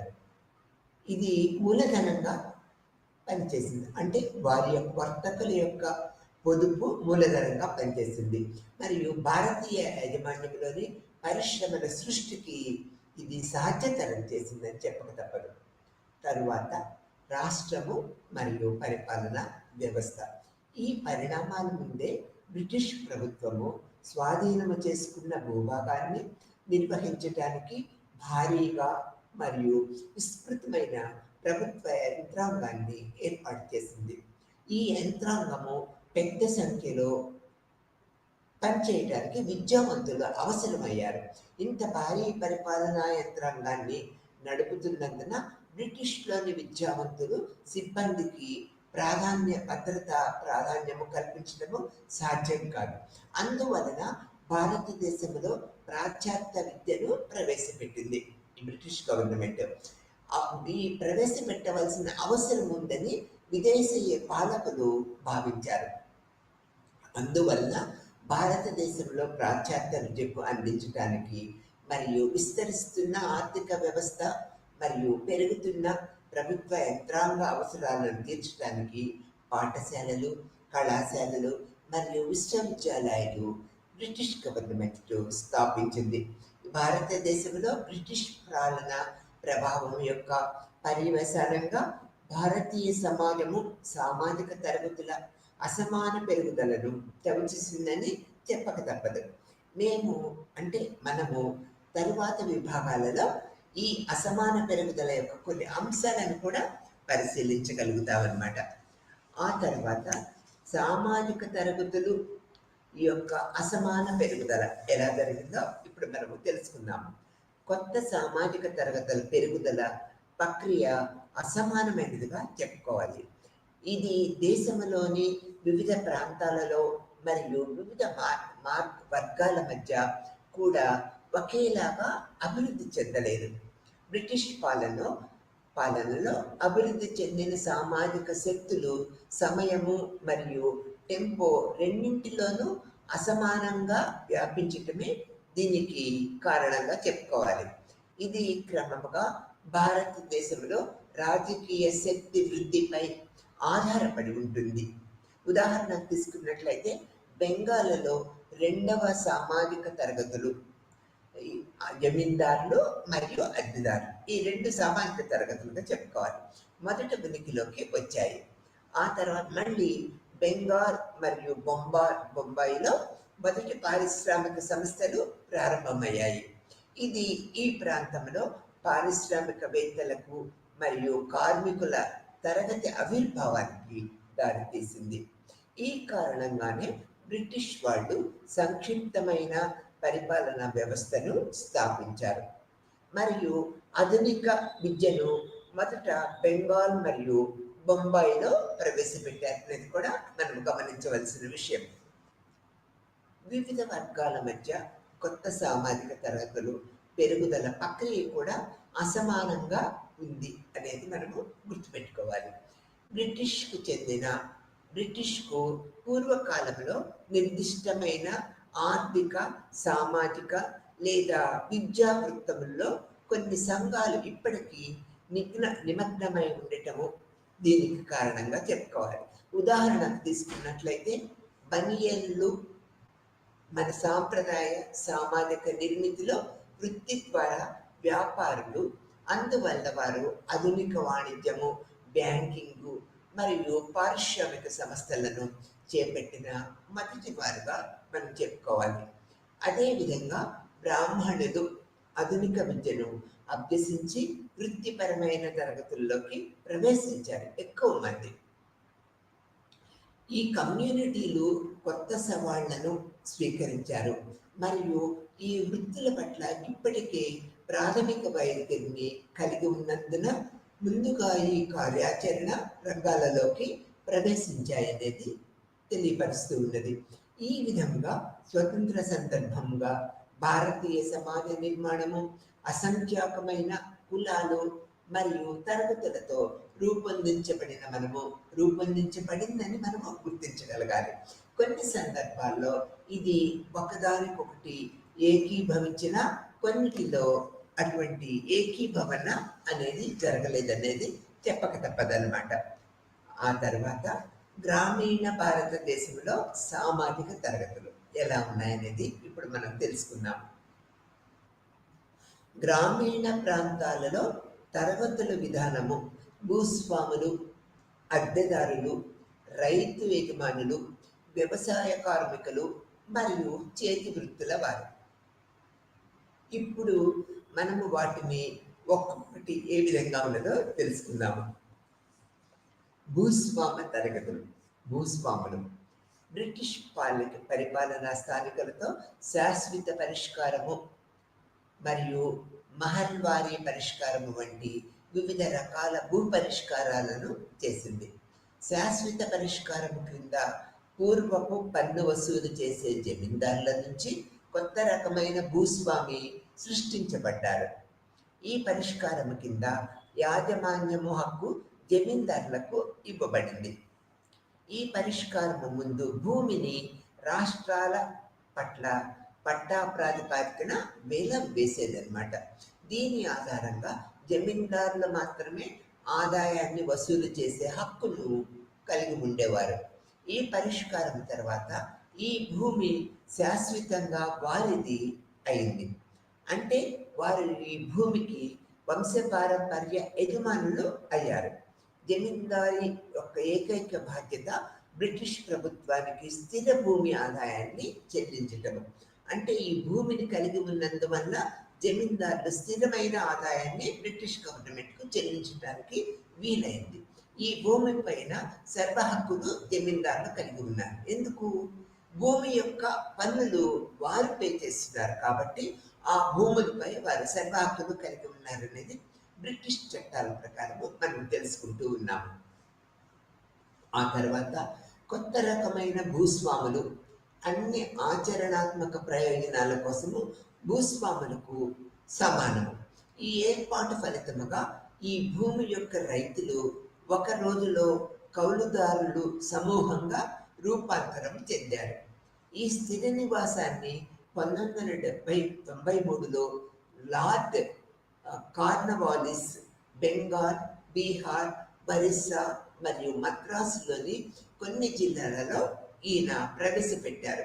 తరువాత ఇది ఉత్తరప్రదేశ్ మరియు బొంబాయి, పంజాబ్, సింధ్ మొదలైన ప్రాంతాలలో కూడా ప్రవేశపెట్టబడింది.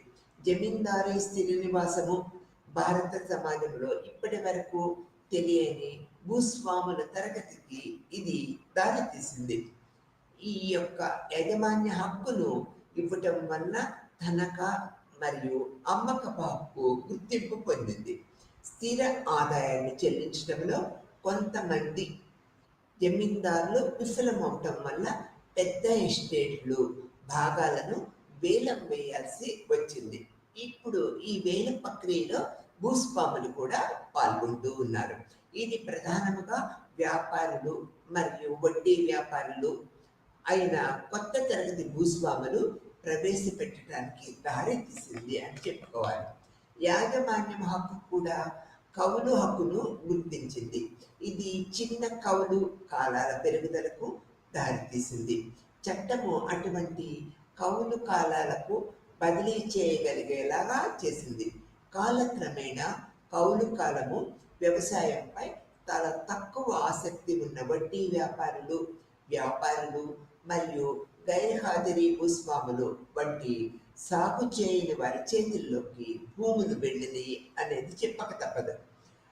వారి ప్రధాన లక్ష్యము భూమి నుంచి డబ్బును సేకరించడం మాత్రమే. సాగు చేయని తరగతుల చేతుల్లోకి భూమిని బదిలీ చేయటము జమీందారీ ప్రాంతాల లక్షణము మాత్రమే కాదు, రైతువారీ ప్రాంతాలలో కూడా ఇలాంటి అభివృద్ధి జరిగింది. ఇక్కడ యాజమాన్య హక్కు వాస్తవ సాగుదారులకే ఉంది అనేది మనము గమనించాలి. తర్వాత భూస్వాములలో రకాలు.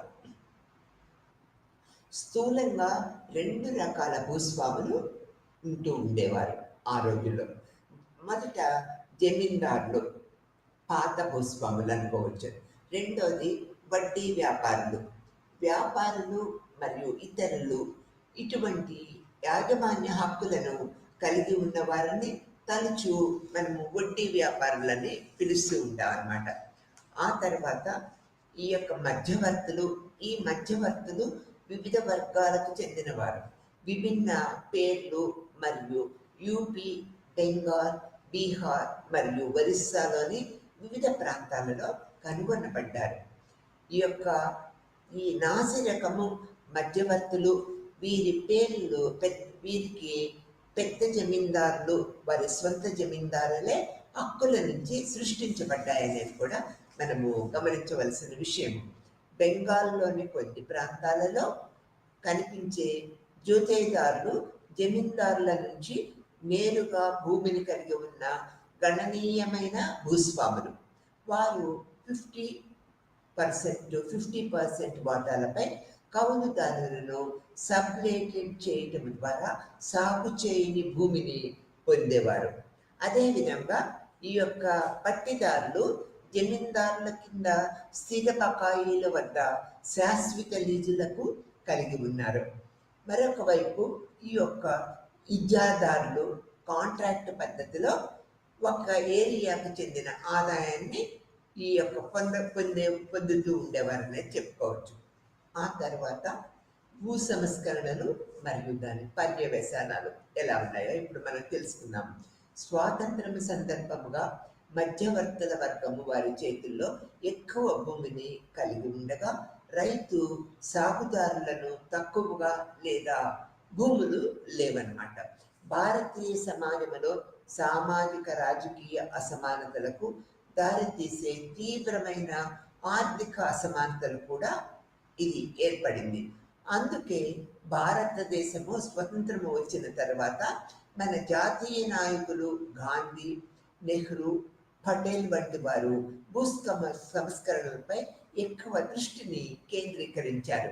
భూ సంస్కరణల యొక్క మొదటి దశ జమీందారులు వంటి మధ్యవర్తుల నిర్మూలనకు ఉద్దేశించబడింది.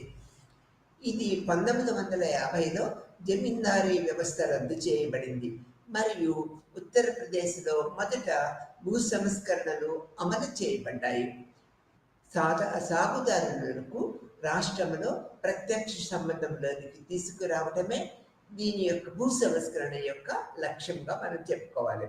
అందువల్ల వాస్తవ సాగుదారులు కౌలుదారులకు యాజమాన్య లేదా ఆక్యుపెన్సీ హక్కులను ప్రదానం చేయడంలో ఈ చర్యలో ఒక భాగమైందనేది మనం గుర్తుపెట్టుకోవాలి. 1950లో జమీందారీ వ్యవస్థ రద్దు అనేక పరిణామాలను కలిగి ఉన్నది. ఇది కొత్త తరగతులు ఏర్పాటుకు దారితీసింది. ఉదాహరణకు మనం తీసుకున్నట్లయితే జమీందారుల వంటి మధ్యవర్తులు తమకు తాము భూమి యజమానులుగా ప్రకటించుకున్నారు. గతంలో జమీందారు వారి భూములను కౌలుదారులకు లీజుకి ఇచ్చేవారు. కానీ జమీందారీ వ్యవస్థ రద్దు చేయబడినప్పుడు యూపీ వంటి రాష్ట్రాలలో వారు తాము సాగు చేసుకుంటున్న భూములపై యాజమాన్యము ప్రకటించుకోవటానికి ప్రభుత్వము పూర్వ జమీందారులకు అనుమతి ఇచ్చిందనమాట.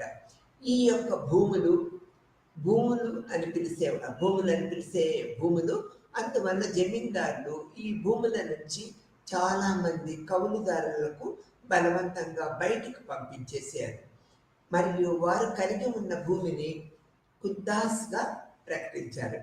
ఈ విధంగా భూ సంస్కరణ తర్వాత వారు కేవలము భూమిదారులుగా అంటే నేలను సాగు చేసేవారుగా మాత్రమే పేరు తెచ్చుకున్నారు. భూ సంస్కరణల ముందు వాస్తవముగా భూమిని సాగు చేసుకుంటున్న కౌలుదారులు తమ భూముల నుంచి బయటికి తోయబడ్డారు మరియు వారిలో ఎక్కువ మందిని భూమి లేని వ్యవసాయ కూలీలుగా మారారు అని చెప్పక తప్పదు. ఇది రైతులు పేదరికానికి దారి తీసింది. కానీ జమీందారుల నుంచి భూమిపై హక్కులు భూమిపై హక్కుల కారణంగా సృష్టించబడిన ముగ్గురు భూమిని ప్రభుత్వం నిర్ణయించిన తక్కువ ధరలకు కొనుగోలు చేయగలిగిన మెరుగైన కౌలుదారుల వర్గం కూడా ఇందులో ఉన్నది. ఈ విధంగా వ్యవసాయానికి ఒక సంస్థగా స్వీకరించిన కొత్త తరగతి రైతు యజమానులు లేదా సాగుదారులు ఏర్పడ్డారనేది చెప్పుకోక తప్పదు. అందువలన స్వతంత్రం తర్వాత భూ సంస్కరణ చర్యలు సామాజికంగా జాతీయ సాగుదారులను సృష్టించడంలో విఫలమయ్యాయి అనేది చెప్పుకోవాలి. అదేవిధంగా అగ్రశ్రేణి జమీందారులు రైతుల నుంచి పన్నులు వసూలు చేసే హక్కును కూడా కోల్పోయారు. వీరికి భూస్వాధీనత తగ్గిపోయింది.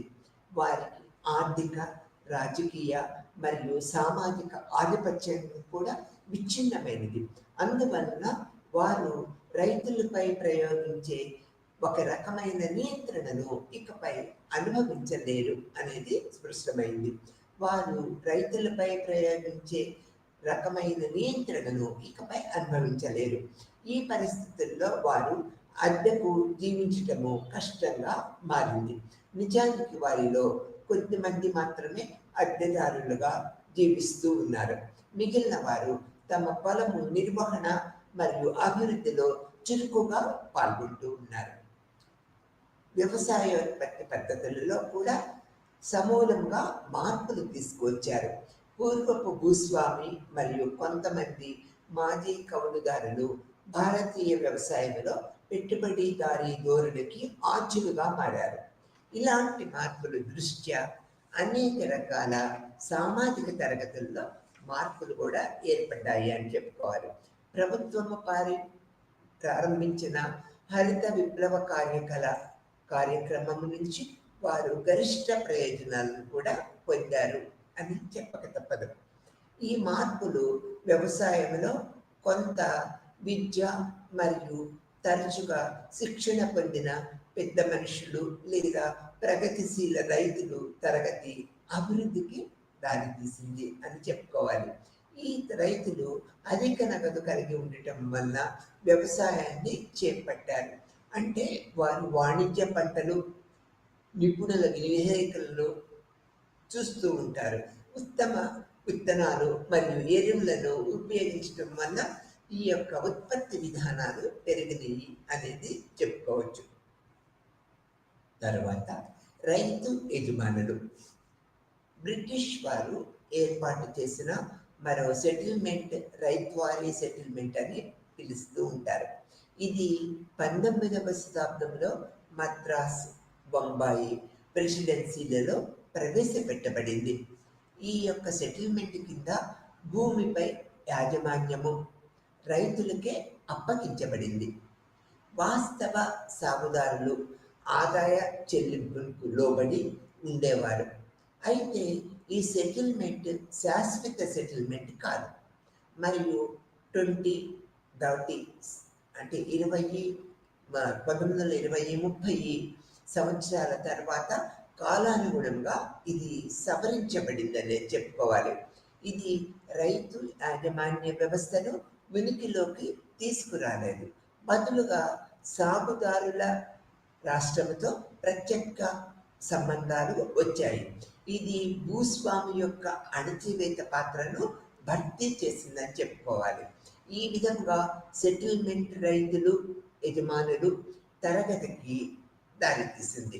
అధిక భూమి ఆదాయము, చిన్న భూస్వాములు తీవ్రమైన అప్పుల కారణంగా ఈ తరగతి మొదటి నుంచి పేదరికానికి గురైందనేది మనము అభిప్రాయపడాల్సిన విషయం. రైతు యజమానుల్లో భేద ప్రక్రియ అమలులో ఉంది.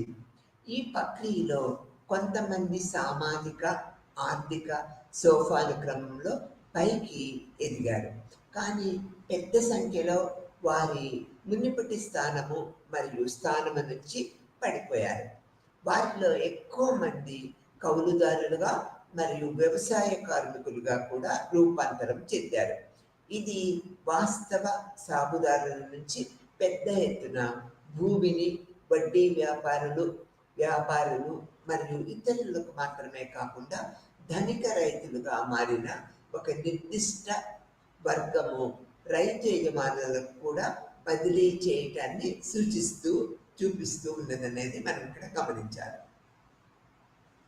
స్వతంత్ర అనంతర కాలంలో ఈ యూనిట్లో ముందు చెప్పినట్లుగా రైతు యజమానుల సంఖ్య పెరిగింది. జమీందారీ రద్దు మరియు ఇప్పటికే ఉన్న భూస్వాములు మరియు కుటుంబ కార్మికులపై పరిమితి వంటి చర్యల కారణంగా ఇది జరిగిందని చెప్పుకోవాలి. జమీందారుల పరిహారము చెల్లించడం ద్వారా పూర్వపు కౌలుదారులు అద్దెదారులుగా కలిగి ఉన్న భూమిపై యాజమాన్య హక్కులను పొందగలిగారు. ఈ ఎంపికను ధనిక కౌలుదారులు మాత్రమే ఎక్కువగా పొందగలరు. అదే విధముగా భూమిపై పరిమితి ద్వారా చాలా మంది భూమిపై యాజమాన్య హక్కులను పొందగలిగారు అనేది చెప్పుకోవాలి. గతంలో ప్రస్తుతంలోను రైతు యజమానులు సజాతీయ వర్గముగా ఉండరు.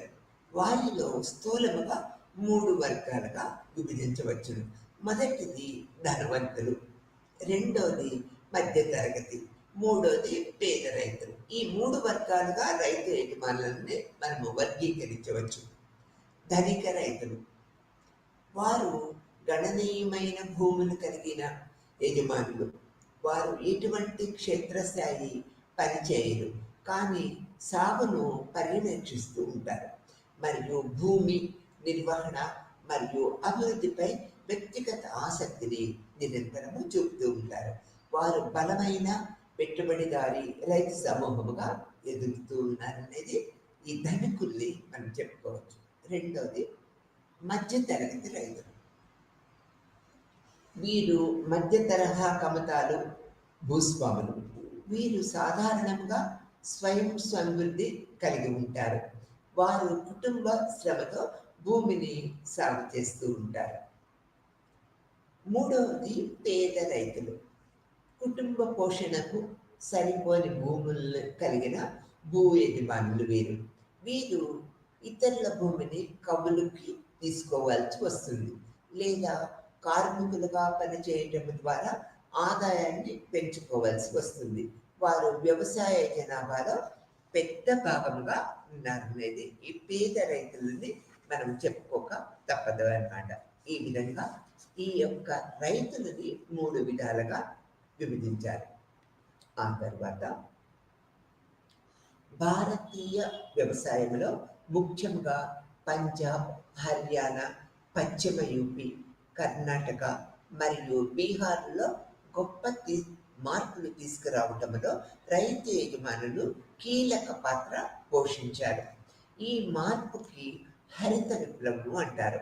ఈ మార్పులో అటువంటి రైతుల పాత్ర చాలా కీలకమైనదిగా మనం చెప్పుకోవాలి. హరిత విప్లవం అంటే ఏంటో ఇప్పుడు మనం తెలుసుకుందాము. స్వతంత్రం తర్వాత భారతదేశము తీవ్రమైన ఆహార కొరతను ఎదుర్కొంటుంది. ఈ సమస్య నుంచి బయటపడటానికి హరిత విప్లవాన్ని ఒక మార్గంగా ప్రభుత్వము భావించింది. ప్రణాళికాబద్ధమైన గ్రామీణ అభివృద్ధికి సంబంధించిన అన్ని ఇతర కార్యకలాపాల మాదిరిగానే భారతదేశంలో 1960లో హరిత విప్లవాన్ని ప్రారంభించారు. ఇది అధిక దిగుబడి variety program, intensive agriculture development program వంటి కార్యకలాపాలను ప్రారంభిస్తూ ఉంటుంది. ఈ చర్యలు మొదట్లో కొన్ని ఎంపిక చేసిన ప్రాంతాలలో ప్రవేశపెట్టారు. ఇవి ఎక్కువగా నీటిపారుదలను కలిగి ఉన్నాయి. ఈ ప్రాంతాలు ఈ యొక్క కార్యకలాపాల కింద ఎరువులు మరియు పురుగుల మందులు వాడకము గణనీయంగా పెరిగింది. కాలువలు లేదా నీటి పంపుల ఏర్పాటు మొదలైన వాటి ద్వారా నీటిపారుదల క్రింద విస్తీర్ణంలో కూడా పెరుగుదల ఉంది అనేది గమనించవలసిన విషయం. తదనుగుణముగా పంట దిగుబడిలో గణనీయమైన పెరుగుదల కనిపిస్తుంది అనేది మనం చెప్పుకోవాలి. ప్రారంభంలో ప్రయోగాత్మకంగా ప్రారంభించబడిన ఈ కార్యక్రమము పంజాబ్, హర్యానా మరియు పశ్చిమ యూపీలలో చాలా అభివృద్ధి చెందినది.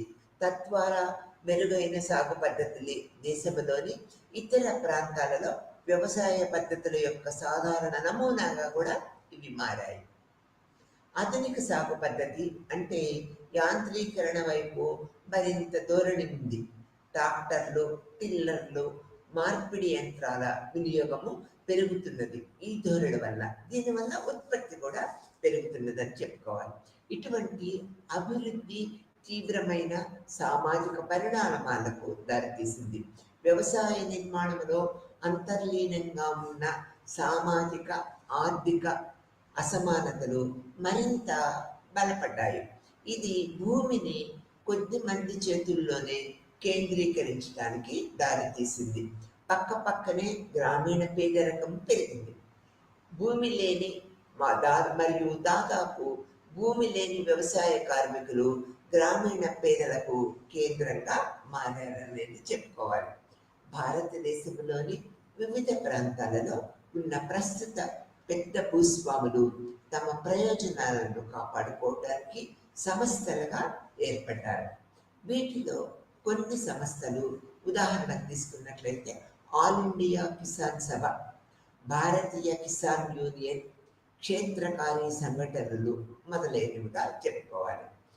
భారతదేశంలోని కొన్ని ప్రాంతాలలో ఇటువంటి సంస్థలు బ్రిటిష్ కాలంలో ప్రారంభమయ్యాయి. ఉదాహరణకు తీసుకున్నట్లయితే బెంగాల్, బీహార్ మరియు ఒరిస్సా జమీందారుల సంఘము. అటువంటి సంస్థల ఆధ్వర్యంలో రైతులు భారతదేశంలో జాతీయ ఉద్యమములో పాల్గొన్నారు. రైతులు సాధారణంగా ఈ సంస్థల సభ్యులు. అయితే అవి ఎక్కువగా ధనిక రైతుల ఆధిపత్యంలో ఉంటాయి మరియు నాయకత్వము కూడా ధనిక రైతులే ఏర్పరచుకుంటూ ఉన్నారు ఆధిపత్య ప్రక్రియను కూడా. తర్వాత అద్దెదారుల యొక్క పరిస్థితిని ఇప్పుడు మనము తెలుసుకుందాము. ఈ యొక్క జమీందారు స్థిర నివాసము ఏర్పాటు బ్రిటిష్ పూర్వ భారతదేశంలోని యజమాని సాగుదారులకు, కౌలుదారులకు తరగతిగా మార్చింది. జమీందారులు అద్దెదారుల నుంచి అధిక అద్దె వసూలు చేసే పద్ధతిని ఆశ్రయించారు. చెల్లించని వారిని భూమి నుంచి బహిష్కరించి వారి స్థానంలో అధిక అద్దె చెల్లించడానికి సిద్ధంగా ఉన్న వారిని ఏర్పాటు చేసుకున్నారు. జమీందారులు లీజుకు ఇచ్చిన ఎస్టేట్లలో కూడా ఇలాంటి పద్ధతి ఉంటూ ఉండేది. బ్రిటిష్ కాలంలో జమీందారుల కింద అద్దెదారులు మరియు లీజ్ హోల్డర్స్ కింద అద్దెదారులు అనే రెండు వర్గాలు అద్దెదారులు విస్తృతంగా ఉండేవారు. టెనెంట్ హోల్డర్ కింద అద్దెదారులు సబ్ టెన్నర్స్. వాస్తవానికి సబ్ టెన్నర్స్ కింద వివిధ వర్గాల అద్దెదారులు కూడా బెంగాల్లో పెరిగారనేది చెప్పుకోవాలి. సోపానుక్రమంగా అత్యల్పంగా ఉన్నవారు షేర్ క్రాఫర్లు, అద్దెదారులు మరియు సబ్ టెన్నర్లు సృష్టించే ఈ ప్రక్రియను సబ్ ఇన్ఫడేషన్ అంటూ ఉంటారు. ఆ రోజుల్లో కౌలుదారుల పెరుగుదల జమీందారీ ప్రాంతాలకే పరిమితము కాలేదు. రైతు యాజమాన్యము ప్రవేశపెట్టిన రైత్వారీ ప్రాంతాలలో కూడా కౌలుదారుల యొక్క కొత్త తరగతి అనేక విధాల పెరిగిందనేది మనము చెప్పక తప్పదన్నమాట. పరిస్థితులు ఆ విధంగా క్రియేట్ చేయబడి ఉన్నాయి. తర్వాత కాలక్రమేణా వారి భూమి, డబ్బు, రుణదాతలు మరియు ఇతరుల చేతుల్లోకి వెళ్ళిన పూర్వపు యజమానుల నుంచి కూడా అవి కూర్చబడ్డాయి అనేది చెప్పుకోవాలి. ఈ కౌలుదారుల ప్రయోజనాలను కాపాడేందుకు వివిధ ప్రాంతాలలో కాలానుగుణ్యంగా చట్టాలు ఆమోదించబడ్డాయి. ఇది సంపన్నపరమైన అది వారికి సంపన్న వర్గము నుంచి ఈ కౌలుదారులకి రక్షణ కల్పించింది. స్వతంత్ర సందర్భంగా అద్దెదారుల్లో వివిధ వర్గాలు కూడా ఏర్పడ్డాయి. స్థూలంగా వారు జమీందారులు మరియు సాధారణ వ్యవసాయదారులుగా ఉన్న వాస్తవ సాగుదారుల మధ్య ఏదైనా ఉపవర్గాలుగా వర్గీకరించబడ్డారు. మొత్తం మీద అద్దెదారులు ఆక్యుపెన్సీ హక్కును పొందగలిగారు. వారిని బహిష్కరించటము సాధ్యం కాలేదు. సాధారణంగా ఉప అద్దెదారులు కొంతకాలము భద్రతను కలిగి ఉంటారు, కానీ తొలగింపునకు బాధ్యత వహిస్తూ ఉంటారు. మరొక వైపు వాటాదారులు ఎటువంటి పదవీ భద్రత లేదు మరియు వారి భూస్వాముల దయతో ఉంటూ ఉంటారు, కాలం గడుపుతూ ఉంటారు. వారు భూమిని సాగు చేస్తారు మరియు ఉత్పత్తుల్లో సగము వాటా మాత్రమే ఉంచుకొని మిగిలిన సగము వాటా భూస్వాములకి ఇస్తూ ఉంటారు. ఇది అద్దెదారుల యొక్క పరిస్థితి. ఈ అద్దెదారులకు కొన్ని సంస్కరణలు కూడా అప్పుడు ఏర్పడ్డాయి. భూ సంస్కరణ కార్యక్రమంలో కౌలు సంస్కరణలు ఒక ముఖ్యమైన అంశంగా మారాయి. సంస్కరణల కింద ఉన్న నిబంధనలు, అద్దె నియంత్రణ, పదవీ కాలంలో యొక్క భద్రత మరియు అద్దెదారులు యాజమాన్యం. అయితే ప్రోగ్రాంలో లొసుగులు మరియు దాని అమలు కారణంగా పెద్దగా విజయం సాధించలేదని చెప్పాలి. సంస్కరణ యొక్క ప్రయోజనాలు వాస్తవానికి అద్దెదారుల తరగతిలో సంపన్న విభాగానికి వెళ్ళాయి. జమీందారులు తమ వ్యక్తిగత సాగు కోసం తీసుకొని ప్రాంతాలలో వారు యాజమాన్య హక్కులను పొందారు. అంటే వారు ఈ యొక్క సబ్ టెన్నెస్ కూడా కొంతవరకు ప్రయోజనం పొందారు అని చెప్పవచ్చు. ఎందుకంటే వారు ఆక్యుపెన్సీ సరిగ్గా పొందగలరు మరియు కొన్ని పరిస్థితులలో దాని యాజమాన్య హక్కును కూడా మార్చగలరు అనే పద్ధతి అక్కడ ఏర్పడింది ఈ సంస్కరణ వల్ల. సంక్షిప్తంగా అద్దెదారులు మరియు సబ్ టెనెంట్లు సంపన్న వర్గము కౌలు సంస్కరణ కార్యకలాపాలతో రైతు యజమానులుగా రూపాంతరము చెందారు. మరొక వైపు షేర్ క్రాపర్లు ఈ ప్రోగ్రాం నుంచి తక్కువ లాభాన్ని పొందుతూ ఉంటారు. భూ సంస్కరణ రెండవ దశలో అనగా భూమిపై సీలింగు, కౌలు విస్తీర్ణంలో తగ్గుదల ఉంది అన్నమాట. అయితే షేర్ క్రాసింగ్ ఆ తర్వాత కొనసాగించబడింది. నిజానికి షేర్ క్రాఫర్లు ఈ రోజు గ్రామీణ భారతదేశంలో కౌలుదారుల తరగతిలో అత్యంత ముఖ్యమైనవి కాకపోయినా ఒకే ఒక వర్గము సంస్థాగతంగా మరియు రాజకీయంగా వారు భారతదేశంలో రైతు సంస్థలో చాలా ముఖ్యమైన భాగము అయినప్పటికీ చాలా ఆర్థికంగా బలహీనులుగా ఉన్నారనేది చెప్పక తప్పదు. ఇక్కడ వ్యవసాయ కార్మికులు, సాగు చేయని భూస్వాములు, రైతు యజమానులు మరియు కౌలుదారులు మాత్రమే వ్యవసాయంలో అనుసంధానించబడిన సామాజిక సమూహము కాదు. అద్దె చెల్లించే కౌలుదారులు వాపుతో పాటు వ్యవసాయ కూలీల సంఖ్య కూడా క్రమంగా పెరిగింది. రైతు జనాభాలో పెరుగుతున్న రుణభారము, భూమి అన్యాక్రాంతము మరియు గ్రామీణ చేతి వృత్తుల వారి స్థానభ్రంశము దీనికి ఎక్కువ కారణమైంది. వ్యవసాయ కూలీలు అప్పటికి ఇప్పటికీ 3 రకాలుగా ఉన్నారు. కొందరు తమ శ్రమను అమ్ముకోవటం ద్వారా జీవనోపాధి పొందడంతో పాటు ఒక చిన్న ప్లాట్ను కలిగి ఉన్నారు, లేదా కలిగి లేకపోవడం, భూమి కూడా లేకపోవడం జరుగుతుంది. మరికొందరు భూమి లేని వారు మరియు వారి కూలి నుంచి ప్రత్యేకంగా జీవించేవారుగా చెప్పుకోవచ్చు.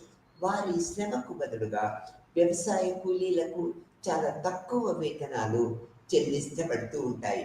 వారి జీవన పరిస్థితి సంతృప్తికరంగా ఉండదు అన్నమాట. వారి గోధుమలు మరియు పప్పులు వంటి ఆహార ధాన్యాల రూపంలో సాధారణంగా వేతనాలు చెల్లించబడుతూ ఉంటాయి. కొన్నిసార్లు నగదు రూపంలో వేతనాలకు బదులుగా చెల్లించబడుతూ ఉంటాయి. ఈ వేతనాలకు ఇవ్వడానికి ఒక నిర్దిష్ట ప్రమాణము ఉపయోగించరు. వాస్తవానికి డబ్బు చెల్లింపులతో పాటు చెల్లింపు కొనసాగుతూ ఉంటుంది. అనేక ప్రాంతాల్లో మరొక రకమైన శ్రమ జరుగుతూ ఉంటుంది అనేది మనము చెప్పుకోవాలి. అది ఎలా అంటే వారి స్థితి దాదాపు బానిసత్వము, పాక్షిక బానిసత్వంగా ఉంటూ ఉంటుంది. గుజరాత్లోని డబ్లాస్ మరియు హాలిస్, తమిళనాడులోని షడియల్స్ భారతదేశంలో ఉన్న ఇటువంటి బంధక శ్రమకు కొన్ని ఉదాహరణలుగా మనము చెప్పుకోక తప్పదు. హరిత విప్లవం ద్వారా ఈ ప్రక్రియ మరింత వేగవంతము అయింది. హరిత విప్లవానికి అనుగుణంగా ఉన్న పెద్ద పొలాలు కొనుగోలు, అమ్మకాలు లేదా కౌలుదారుల తొలగింపు ద్వారా భూమిని ఎక్కువగా కేంద్రీకరించడానికి మార్గం ఏర్పడింది. ఈ ప్రక్రియలో వ్యవసాయ కార్మికుల స్థాయి మరింత పెరిగింది. అదే సమయంలో వ్యవసాయ కార్మికుల యొక్క జనాభా పరిశ్రమకులు బదిలీ అయ్యే రేటు చాలా తక్కువగా ఉంది. అందువలన దేశంలో చాలా ప్రాంతాలలో వ్యవసాయ కార్మికులు సామాజిక మరియు ఆర్థిక స్థితుల్లో సమూల మార్పు వచ్చే అవకాశము చాలా తక్కువగా ఉంది. వారి ప్రయోజనాలకు కాపాడటానికి ప్రభుత్వము కొన్ని చర్యలు తీసుకున్నది. ఒకవైపు బంధన శ్రమ మరియు కనీస వేతన నిర్మాణము రద్దు, మరొక వైపు ఉపాధి కల్పన కార్యకలాపాలు అనే చట్టాలు ఈ ఆందోళనను ప్రతిబింబిస్తూ ఉన్నాయనేది చెప్పక తప్పదు.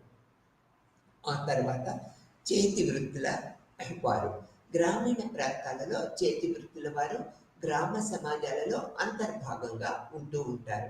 పురాతన కాలం నుంచి వారు భారతీయ గ్రామం యొక్క సాధారణ స్వయం సమృద్ధి ప్రతిరూపానికి దోహదం చేస్తూ ఉంటారు. వీరిలో కొందరు వడ్రంగి, ఇనుపు పనివారు, కుమ్మరి.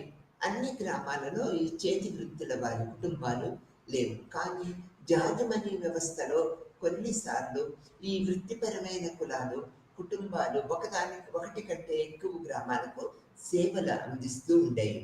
బ్రిటిష్ పాలనలో గ్రామీణ కళాకారులు మరియు చేతి వృత్తుల వారు తీవ్రంగా దెబ్బతిన్నారు. వారు బ్రిటిష్ పరిశ్రమలు ఉత్పత్తి చేసే భారీ తయారీ వస్తువులతో పోటీ పడలేకపోయారు. ఈ వస్తువులు యంత్రాలతో తయారు చేయబడుతూ ఉంటాయి మరియు చౌకగా లభిస్తూ ఉంటాయి. ఈ ఉదాహరణకి వస్త్రాలు ఒకప్పుడు భారతీయ కళాకారులు తమకు తాము రాణించే ప్రాంతాలుగా ఉండేవి. నేటికి మనము ఇప్పుడు బంగ్లాదేశ్లో ఉన్న ఢాక్వా ఉత్పత్తి చేయబడిన చన్నటి రకము వస్త్రము అనేక ప్రశంసలు పొందింది. బ్రిటిష్ ప్రభావము మరియు భారీ తయారీ వస్త్రాల లభ్యత కారణంగా భారీ వస్త్రాలు తీవ్రమైన ఎదురు దెబ్బను ఎదుర్కొన్నాయి. అందువల్ల భారతీయ కళాకారుల ఉత్పత్తులు పడిపోయాయి. కళాకారులు తీవ్రంగా నష్టపోయారు మరియు వాళ్ళలో ఎక్కువ మంది పేదరికంలో పడిపోయి వ్యవసాయానికి తిరిగి రావాల్సిన పరిస్థితులు కూడా ఏర్పడ్డాయి అనేది మనం చెప్పుకోవాల్సిన విషయం. గ్రామీణ కళలు మరియు చేతి పనులు నాశనం చేయడానికి బ్రిటిష్ యొక్క పారిశ్రామిక ఉత్పత్తులు ఒక పెద్ద పద్ధతిగా మనం చెప్పుకోక తప్పదు. అంటే యంత్రాల మీద తయారు చేసే వస్తువులు అతి చౌకగా దొరకటం వల్ల ఎక్కువ ధరలు పెట్టి ఈ యొక్క చేతి పనిముట్లను కొనుక్కోవాల్సిన అవసరము ప్రజలు విముఖత చూపారు అనేది మనం చెప్పుకోవాలి. వాణిజ్య మరియు పారిశ్రామిక తరగతులు ఈ యొక్క కార్యకలాపాలలో బ్రిటిష్ వారితో పోల్చితే ఈ యొక్క బడియాన్ ఎందు వెనుకబడి ఉన్నారు. వలస రాజ్యాల కాలంలో వారు నెమ్మదిగా అభివృద్ధికి ప్రభుత్వ విధానాలు ప్రధానంగా బాధ్యత వహిస్తూ ఉన్నారు. బ్రిటిష్ వారితో ప్రయోజనాలు వైరుధ్యము, భారతీయ వాణిజ్యము మరియు పారిశ్రామిక తరగతులచే అస్కెట్ పాండెంట్ సంస్థల ఏర్పాటుకు దారితీసింది. భారతీయ జాతీయ ఉద్యమానికి వెన్నెముకగా నిలిచిన వృత్తిపరమైన తరగతులను సమీకరించడం ద్వారా ఈ వర్గము స్వాతంత్ర పోరాటంలో పాల్గొన్నది. స్వతంత్రం సాధించడంలో దేశం యొక్క వేగవంతమైన పారిశ్రామికీకరణకు ప్రాధాన్యత ఇవ్వబడిందనేది మనం చెప్పుకోవాలి. కాబట్టి స్వతంత్ర అనంతర కాలంలో వాణిజ్య మరియు వ్యాపార తరగతి స్థాయి పరిమాణము పెరుగుతుంది అని చెప్పుకోవాలి. తర్వాత కార్పొరేట్ రంగము ప్రభుత్వ యాజమాన్యము నియంత్రణలో ఉన్న ఏదైనా సంస్థను ప్రభుత్వ యూనిట్లు అని పిలుస్తూ ఉంటారు.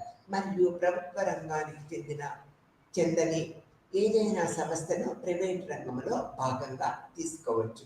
ప్రైవేట్ వ్యక్తులు మరియు సంస్థలచే ప్రత్యేకంగా యాజమాన్యము నియంత్రించబడే మరియు నిర్వహించబడే సంస్థలు మరియు సంస్థల ప్రైవేట్ రంగంలో చేర్చబడ్డాయి అని చెప్పుకోవాలి.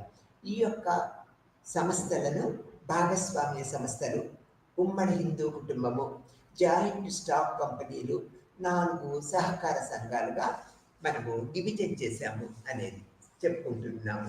తరువాత కాలంలో మనం తీసుకున్నట్లయితే ఈ యొక్క ప్రొఫెషనల్ తరగతులు కూడా ఇందులో ప్రముఖ పాత్ర వహిస్తూ ఉన్నాయి. బ్రిటిష్ పాలన తీసుకువచ్చిన కొత్త ఆర్థిక మరియు రాష్ట్ర వ్యవస్థలను ఆధునిక చట్టము, సాంకేతికత, వైద్యము, ఆర్థిక శాస్త్రము, పరిపాలనా శాస్త్రము మరియు ఇతర విషయాలలో శిక్షణ పొందిన విద్యావంతులైన భారతీయ కేడర్లు అవసరము ఏర్పడింది. వాస్తవానికి కొత్త వాణిజ్యము మరియు పారిశ్రామిక సంస్థలు మరియు పరిపాలనా వ్యవస్థల యొక్క అత్యవసర అవసరము కారణంగా బ్రిటిష్ ప్రభుత్వము భారతదేశములో ఆధునిక విద్యను ప్రవేశపెట్టింది. అంటే బ్రిటిష్ పాలన నుంచి తీసుకురాకుండా ఇక్కడ వ్యక్తులకే విద్యను కనుక అందించినట్లయితే అతి తక్కువ వేతనాలకు వీరిని ఉపయోగించుకొని వారి యొక్క కార్పొరేట్ రంగాలను మనకి అభివృద్ధి చేసుకోవాలనే పద్ధతులను ఏర్పరిచారు. అందువలన బ్రిటిష్ గవర్నమెంట్ స్వాతంత్రానంతరము భారతదేశంలో వేగవంతమైన పారిశ్రామికరణ జరగటము, పట్టణీకరణ, పరిశ్రమలు, వాణిజ్యము మరియు వాణిజ్యము నిర్మాణము, రవాణా సేవలు మరియు ఇతర వైవిధ్యమైన ఆర్థిక కలాపాలతో పెద్ద ఎత్తున ఉపాధి అవకాశ మార్గాలు ఏర్పడటం వల్ల వ్యవసాయ రంగంలో కార్మికులు పని దొరకని వాళ్ళందరూ కూడా పారిశ్రామికీకరణ పద్ధతులకి మొగ్గు చూపుతూ ఉండేవారు అనమాట. స్వతంత్రం వచ్చినప్పటి నుంచి అవి పరిణామము మరియు స్థాయిలో గణనీయంగా తరగతుల యొక్క పాత్ర పెరిగింది.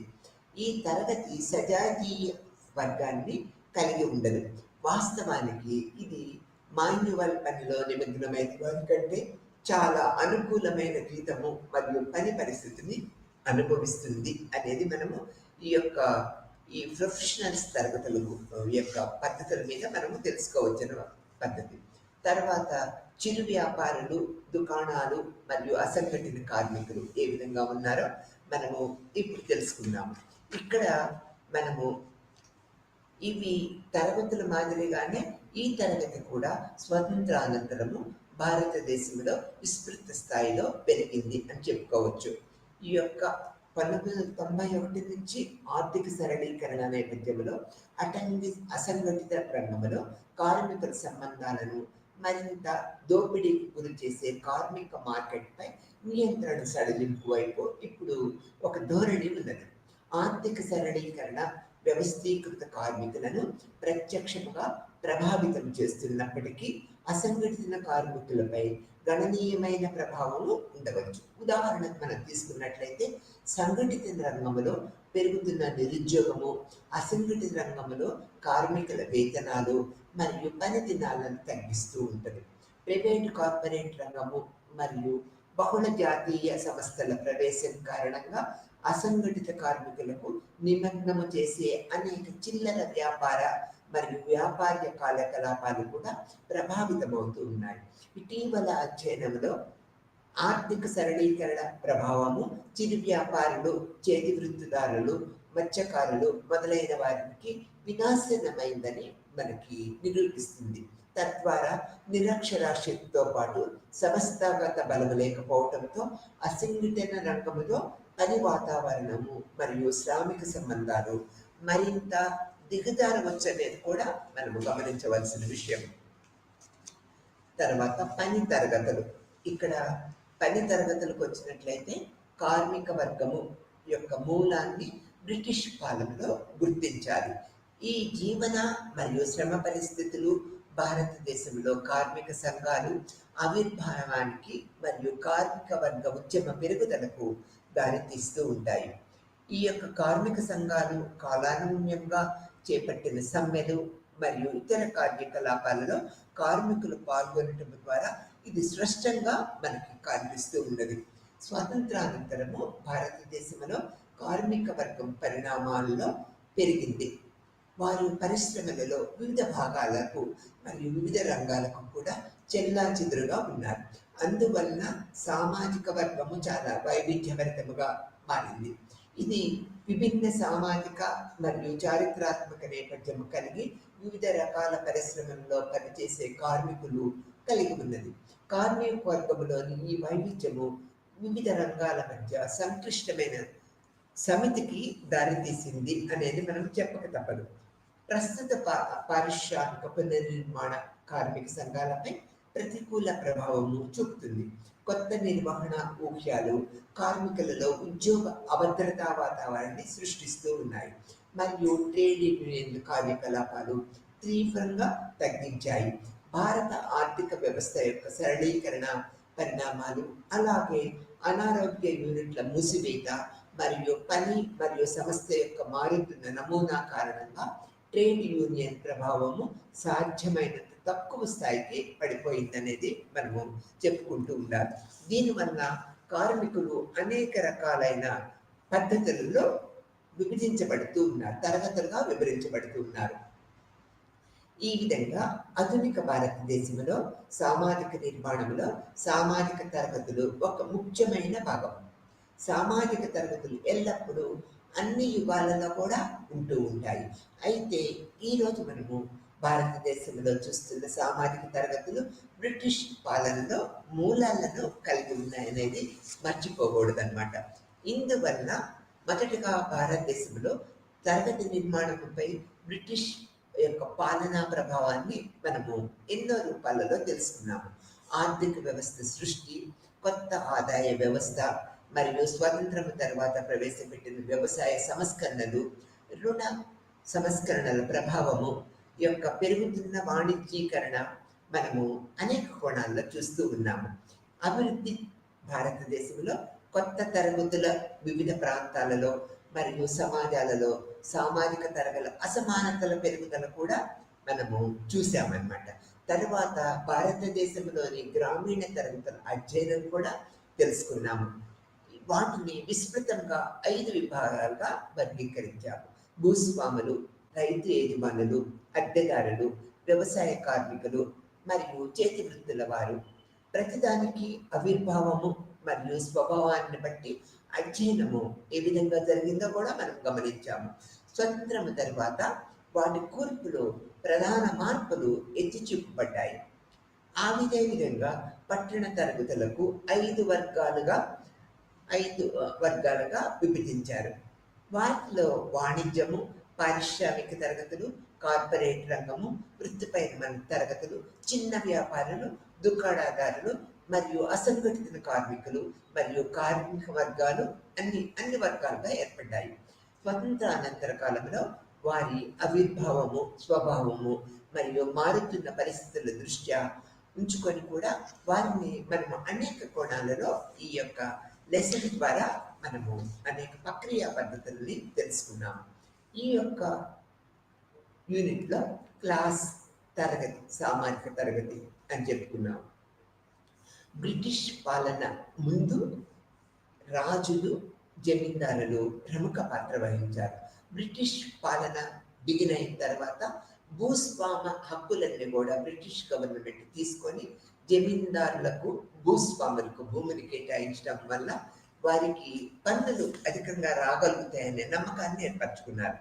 ఆ ప్రక్రియ పద్ధతుల్లో ఇక్కడ భూస్వాములకి, జమీందారులకి ఎక్కువ ప్రాధాన్యత ఇవ్వడం జరిగింది. వీరు అంత భూమిని సాగు చేయలేరు కదా, వీరు చిన్న రైతులకి ఈ సాగు భూమినిచ్చి వారి దగ్గర నుంచి పన్నులు వసూలు చేయడం ఏర్పరచుకున్నారు. ఆ తర్వాత భూ సంస్కరణలు ప్రవేశపెట్టడము, హరిత విప్లవము, స్వతంత్ర అనంతరము అనేక భూ సంస్కరణలు, రైతు యొక్క బాగోగులు ప్రభుత్వం పట్టించుకోవటం వల్ల జమీందారుల యొక్క వ్యవస్థ రద్దు అయి భూస్వాములకి ప్రముఖమైన గౌరవాన్ని ఏర్పరిచాము. ఈ భూ సంస్కరణల్లో కూడా ఎంత భూమి కలిగి ఉండాలి అనేది కూడా ప్రభుత్వము నిర్ణయాధికారం చేయటం వల్ల మిగులు భూమిని రైతు కార్మికులకు ఇవ్వటం వల్ల అధిక ఉత్పత్తులు ఏర్పడతాయనే దృక్పథాన్ని ఏర్పరిచాము. తర్వాత వాణిజ్యీకరణ, పారిశ్రామికీకరణ, భూ సంస్కరణలు, ప్రభుత్వంలో నిరంతరము వస్తున్న రైతు సంస్కరణల వల్ల ఎరువుల పంపిణీ, విత్తనాల పంపిణీ యొక్క సాగు పద్ధతుల్లో మెలకువలు, ఈ అన్ని ఉత్పత్తుల వల్ల రైతులందరూ వారి యొక్క ఆర్థిక పరిస్థితిని మెరుగుపరుచుకొని సామాజికంలో ప్రత్యేకమైన తరగతులుగా ఏర్పడ్డారు. ఎన్ని తరగతులు ఏర్పడ్డా సామాజిక పరిస్థితుల్లో ధనికులు, మధ్య తరగతి వారు ఈ యొక్క మధ్యతరగతి రైతులు, సాగు చేసుకునే రైతులు, కార్మిక వర్గంగానే మనం చెప్పుకుంటూ ఉన్నాం. ఈ విధంగా ఆర్థిక పరిస్థితుల మీద ఆధారపడి, భూమి మీద ఆధారపడి సామాజిక తరగతులు ఏర్పడ్డాయనేది ఈ లెసన్ ద్వారా మనం తెలుసుకున్నాం. నమస్తే.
11 চিত্ৰশিল্পৰ কণ্টিনিউশ্যন কৰিব গৈ আছোঁ। ইতিমধ্যে আমাৰ আগৰ খণ্ডত আগৰ ছেশ্যনত আমি কিছু কথা এই চিত্ৰশিল্পৰ বিষয়ে আলোচনা কৰিছোঁ।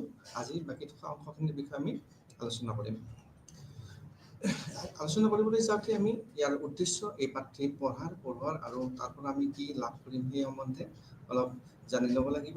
ইতিমধ্যে যিহেতু আমি কৈছোঁ যে কিছু অংশ এই পাঠ্যৰ পৰা আমাৰ আলোচনা হৈ গৈছে, তথাপিতো আমি উদ্দেশ্যসমূহ একেলগে যিহেতু ৰাখিছোঁ, গোটেইখিনি উদ্দেশ্য আমি চমুকৈ ক'বলৈ যত্ন কৰিম। তো এই এককত ভাৰতৰ প্ৰাগৈতিহাসিক যুগৰ পৰা বিকাশৰ চিত্ৰশিল্পৰ বিষয়ে আলোচনা কৰা হ'ব। আৰু এই পাঠটো পঢ়াৰ পিছত আমি কিছু কথা জানিবই পাৰিম, আৰু সেইবিলাক বিষয় হৈছে ভাৰতীয় চিত্ৰশিল্পৰ সৌন্দৰ্যবোধ বুজি পোৱা। যে ভাৰতীয় চিত্ৰশিল্প কিমান সৌন্দৰ্যবোধ আছে, কিমান তাৰ এস্থেটিক ভেলু আছে, আমি এই পাঠটি পঢ়াৰ পিছতে বুজি পাম। তাৰ আগত আমি জানিবলৈ সক্ষম নকৰোঁ। অকল্পনীয়ভাৱে ভাৰতীয় চিত্ৰশিল্পই অতীজৰ পৰা এতিয়ালৈকে বিকাশ লাভ কৰি আহিছে। তাৰপিছতে আমি চিত্ৰশিল্পৰ মূল নীতি, তাৰ প্ৰিন্সিপলছ, বিষয়বস্তু, ছাবজেক্ট মেটাৰ কিনো আছে, আৰু ঐতিহাসিক পৰিপ্ৰেক্ষিতত আমি বুজি উঠিম যে প্ৰাগৈতিহাসিক, ঐতিহাসিক বা মধ্যযুগ আৰু বৰ্তমান যুগত চিত্ৰশিল্পই কেনে ৰূপ লৈছে, কেনেধৰণে তাক, আৰু ব্ৰিটিছ অহাৰ লগে লগে তাৰ চিত্ৰশিল্পৰ এটা পৰিৱৰ্তন ঘটিছে, সেইটো আমি ইয়াত জানিবলৈ পাৰিম। তাৰপিছত উদ্দেশ্যটো হৈছে ভাৰতৰ বিভিন্ন অংশৰ মুখ্য চিত্ৰশিল্পশৈলী আৰু কেন্দ্ৰসমূহৰ বিষয়ে পৰিচিত হ'ম। তো ভাৰতৰ বিভিন্ন অঞ্চলৰ বিভিন্ন ধৰণৰ চিত্ৰশৈলী বিকাশ কৰি উঠিছিল, আৰু তাৰ বিভিন্ন কেন্দ্ৰৰ যি ধৰণে পৰিচালিত হৈছে, আৰু সেই কেন্দ্ৰসমূহত কেনেধৰণে চিত্ৰশিল্পক আগবঢ়াই লৈ যোৱা হৈছে বা কেনেধৰণৰ চিত্ৰশিল্পৰ গঢ় দিয়া হৈছে, সেই বিষয়ে আমি জানিব পাৰিম। এতিয়া কথা হ'ল যে পাঠ্যৰ উদ্দেশ্য আমি আলোচনা কৰিলোঁ, অলপ পৰিচয় আমি লাভ কৰিব লাগিব। আৰু পৰিচয়ৰ ভিতৰত ভাৰতৰ চিত্ৰশিল্পৰ এক দীঘলীয়া আৰু সমৃদ্ধ পৰম্পৰা আছে। এইটো আমি প্ৰায়ে জানো যে ভাৰতত এই প্ৰাচীন কালৰ পৰা চিত্ৰশিল্পত বিশেষ পাৰদৰ্শিতা দেখুৱাইছে। গতিকে আমি অতি প্ৰাচীন কালৰ পৰা এতিয়ালৈকে আমি তাৰ বিভিন্ন ৰূপত দেখিবলৈ পাম। আৰু প্ৰাৰম্ভিক সময়ত ধৰ্মীয় পৌৰাণিক কাহিনীৰ ওপৰত আধাৰিত চিত্ৰশিল্পই প্ৰধান আছিল। তো এটা সময়ত ধৰ্মৰ লগত সংগতি ৰাখিয়ে চিত্ৰশিল্পই বিকাশ লাভ কৰিছিল, আৰু পৰৱৰ্তী সময়ত তাক বেলেগ বেলেগ ধৰণৰ বেলেগ বেলেগ দৃষ্টিকোণত, যেনেকৈ ব্ৰিটিছ অহাৰ পিছত বিভিন্ন চাৰ্ভেৰ কামত, ৰেলৰ কাৰখানাত তেওঁলোকে স্কুল স্থাপন কৰিছিল, তেনেধৰণে এই সময়ৰ লগত তাৰ খাপ খুৱাই বেলেগ ধৰণে চিত্ৰশিল্পক বিকাশ কৰা হৈছিল বা তাক ব্যৱহাৰ কৰা হৈছিল।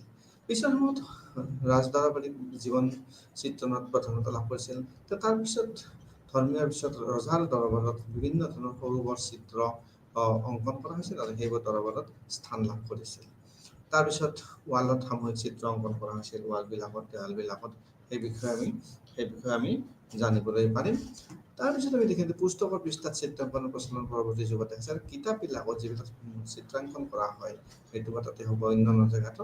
পৰৱৰ্তী সময়ত লাহে লাহে তাৰ ক্ৰম বিকাশ ঘটিল, আৰু কিতাপলৈকে বিয়পি আহিল, কিতাপতো তাৰ ব্যৱহাৰ প্ৰচলন কৰা হ'ল। তাৰপিছতে চুলতানী আৰু তাৰ পিছৰ সময়ত ব্যক্তিগত চিত্ৰশিল্পীসকলে স্বাক্ষৰিত প্ৰতিশ্ৰুতি দিছিল, আৰু চুলতানৰ সময়ত বা তাৰ পৰৱৰ্তী সময়ত চিত্ৰশিল্পীসকলে অকল ৰজাৰ ৰাজদৰবাৰতে নহয়, তেওঁলোকে ব্যক্তিগতভাৱেও চিত্ৰশিল্প তেওঁলোকে প্ৰদৰ্শন কৰিছিল। ভাৰতীয় চিত্ৰশিল্পৰ নিজৰ বিশেষতা আছে, যি পশ্চিমীয়া চিত্ৰশিল্পৰ পৰা ভিন্ন। ভাৰতৰ চিত্ৰশিল্প পশ্চিমীয়া চিত্ৰশিল্পৰ লগত তাৰ এটা সুকীয়া পৰিচয় বহন কৰে। ভাৰতৰ চিত্ৰশিল্পৰ নিজা তাৰ এটা বিশেষত্ব আছে, তেনেকৈ পশ্চিমীয়া চিত্ৰশিল্পৰ এটা নিজা বৈশিষ্ট্য আছে। আৰু এই যিটো পৃথক বৈশিষ্ট্য, আৰু এই পৃথক বৈশিষ্ট্যই বিদেশী বহুত পৰ্যটকক, সাংস্কৃতিক পৰ্যটকক ভাৰতলৈকে আকৰ্ষণ কৰে, আৰু ভাৰতৰ এই বিভিন্ন স্থানত থকা চিত্ৰশিল্পবিলাক তেওঁলোকে প্ৰদৰ্শন কৰে। তেওঁলোকে টুৰিষ্ট হিচাপে তেওঁলোকে তাত চিত্ৰশিল্পবিলাক অধ্যয়ন কৰে, বা চিত্ৰশিল্পবিলাক তেওঁলোকে তাত স্বচক্ষুৰে চায়। তাৰপিছত আমি ভাৰতীয় চিত্ৰশিল্পৰ এটা চমু, এইখিনি ইতিমধ্যে আমি এইখিনি আলোচনা কৰিছোঁ, কিন্তু এইখিনি নোহোৱাকৈ আমি পৰৱৰ্তী খণ্ডলৈকে যাব নোৱাৰোঁ। সেইকাৰণে এইখিনি আমি আমাৰ এই পাঠটোতো ৰাখিছোঁ। তো ধৰ্মীয় আৰু দাৰ্শনিক চিন্তাই ভাৰতীয় চিত্ৰশিল্পৰ গঠনত গুৰুত্বপূৰ্ণ ভূমিকা পালন কৰিছে।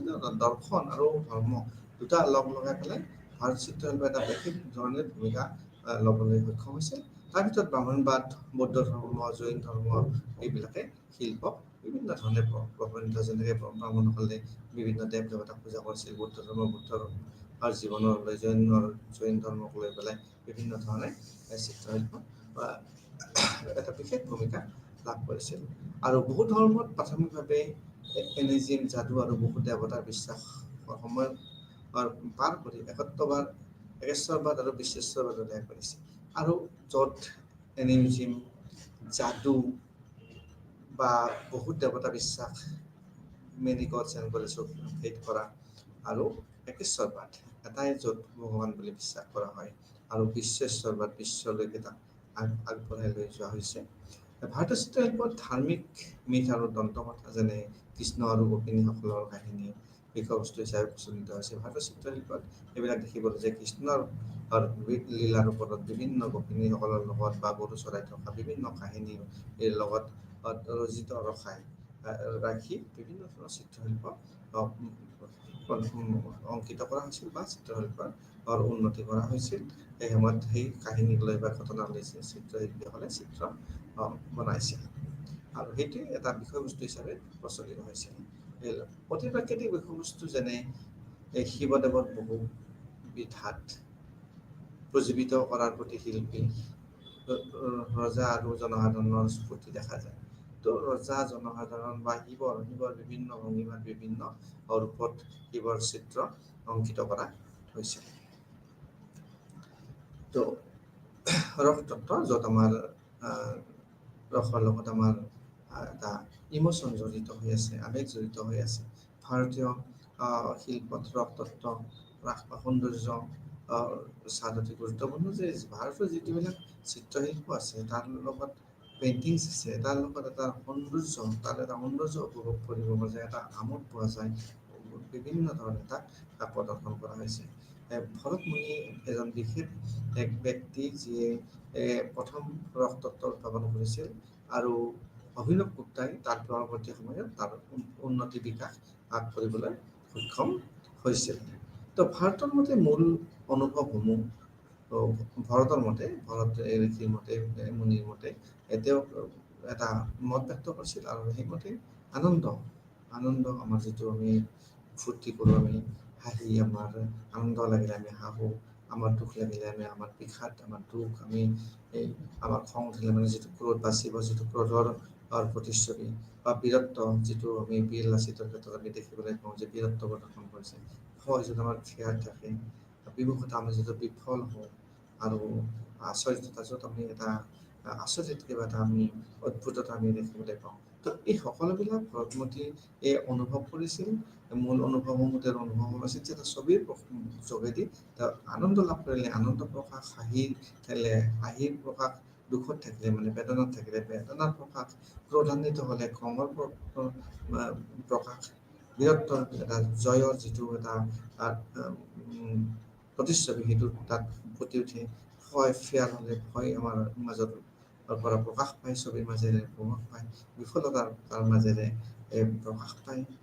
তেনেধৰণে তেওঁ ব্যক্ত কৰিছিল অনুভৱসমূহ, আৰু এইবোৰ শিল্পৰ জৰিয়তে ৰসত ৰূপান্তৰণ কৰা হৈছিল, আৰু শিল্পৰ জৰিয়তে তাৰ এটা ইমোশ্যন দিবলৈ, তাৰ এটা আৱেগ দিবলৈ, তাৰ এটা চিন্তা কৰা হৈছিল। চিগাল, হাস্য, কৰুণ বা ৰৌদ্ৰ, ভয়ানক, বিমৰ্ষতা, অদ্ভুত আৰু শান্ত, এই সকলোবিলাক শিল্পৰ যোগেৰে বিভিন্ন ধৰণে তাক ৰূপ দিবলৈ যত্ন কৰা হৈছিল। ভাৰতীয় শিল্পত বিশেষকৈ যৌনতা, প্ৰকৃতিক আৰু ধৰ্মীয় ছন্দৰ অংশ বুলি গণ্য কৰা হৈছিল, আৰু পশ্চিমীয়া দৃষ্টিভংগীটো ই সম্পূৰ্ণৰূপে এটা ভিন্ন বুলি কোৱা হৈছে। ইয়াৰ কিছুমান বৈশিষ্ট্য আছে, আৰু বৈশিষ্ট্যসমূহৰ ভিতৰত কালিদাসে মত পোষণ কৰিছিল, আৰু কালিদাসে কৈছে যে সৌন্দৰ্য আৰু সংগীতে মানুহৰ অন্তৰ গভীৰভাৱে আলোড়িত কৰে। নিশ্চিতৰূপে আমি আমাৰ বাস্তৱ জীৱনত আমি দেখিবলৈ পাইছোঁ যে সৌন্দৰ্য আৰু সংগীত এই দুটাৰ সংমিশ্ৰণে মানুহৰ অন্তৰত এটা গভীৰভাৱে এটা ক্ৰিয়া কৰে, আৰু এটা আলোড়নৰ সৃষ্টি কৰে, মনত আনন্দৰ সৃষ্টি কৰে, বা বিভিন্ন চিন্তাৰ উদ্ৰেক ঘটায়। তো ভাৰতীয় চিত্ৰশিল্পত আমি চকুৰে দেখা আৰু স্পৰ্শৰ অনুভৱ উভয়ৰে সংমিশ্ৰণ দেখিবলৈ পাওঁ। তো ভাৰতীয় চিত্ৰশিল্প এনেকুৱা এটা চিত্ৰশিল্প য'ত নেকি আমি দেখা আৰু স্পৰ্শৰ অনুভৱ দুটাই, অথচ সেইটো চিত্ৰশিল্প তাত এনেধৰণে তাক ৰূপ দিয়া হৈছে, যে এনেধৰণে অংকিত কৰা হৈছে যে আমি চকুৰে দেখিছোঁ, একদম হুবহু বাস্তৱত দেখিছোঁ, আৰু যেন আমি এটা স্পৰ্শ কৰিছোঁ, তেনেকুৱা এটা ফিলিংছ, এটা অনুভূতি তাত প্ৰকাশ পায়, আৰু এই দুটাৰে সংমিশ্ৰণ তাত ঘটাই পেলাই চিত্ৰশিল্পীয়ে চিত্ৰ অংকন কৰে। চিত্ৰ এটা সম্পূৰ্ণ আকাৰ বা অৰ্ধচিত্ৰ, যাক উচ্চ নিবৃত্ত আকাৰ বুলি কোৱা হয়, আৰু চিত্ৰাভাস, যাক ভাসমান চিত্ৰ শব্দেৰে গভীৰ হয়। তিনিটা বিশেষ ভাৱত চিত্ৰ বুজোৱা হৈছে: চিত্ৰ, অৰ্ধচিত্ৰ আৰু চিত্ৰাভাস। তাৰপিছতে চৰমপদ অনুযায়ী ৰূপভেদ, প্ৰণাম, ভাৱযোগ, লাৱণ্যযোগ, সাদৃশ্য আৰু বৰ্ণিকাংক। আৰু তাক এনেদৰে ভাগ কৰা হৈছে যে ৰূপভেদ, প্ৰমাণ, ভাৱযোগ, লাৱণ্যযোগ, সাদৃশ্য আৰু বৰ্ণিকাংক। তাৰপিছত আমি দেখিবলৈ যে ইয়াত যদি আমি উদাহৰণ দিব যাওঁ, অজন্তাত দেখিবলৈ পোৱা যায় নালাগিৰি দমন, এটা ভয়ানক ৰস আৰু শান্ত ৰস দুয়োটাৰে অভূতপূৰ্ব অভিব্যক্তি তাত ঘটা দেখিবলৈ পোৱা যায়।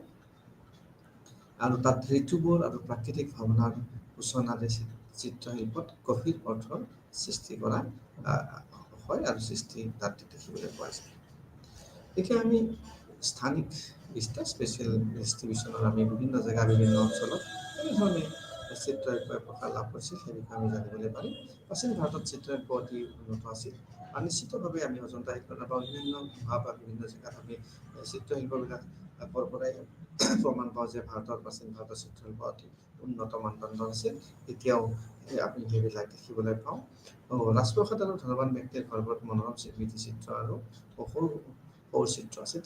সেই সময়ত বিশেষকৈ ৰজাসকল বা যিবিলাক ধনী ব্যক্তি আছিল তেওঁলোকৰ ঘৰত এটা মনোৰম অতি সুন্দৰ ধৰণৰ সৰু বৰ আৰু বিভিন্ন ধৰণৰ চিত্ৰ ৰখা হৈছিল আৰু সেই চিত্ৰৰ পৰাই বিভিন্ন ধৰণৰ ৰং বা আমোদ বা আমেজ পোৱা গৈছিল।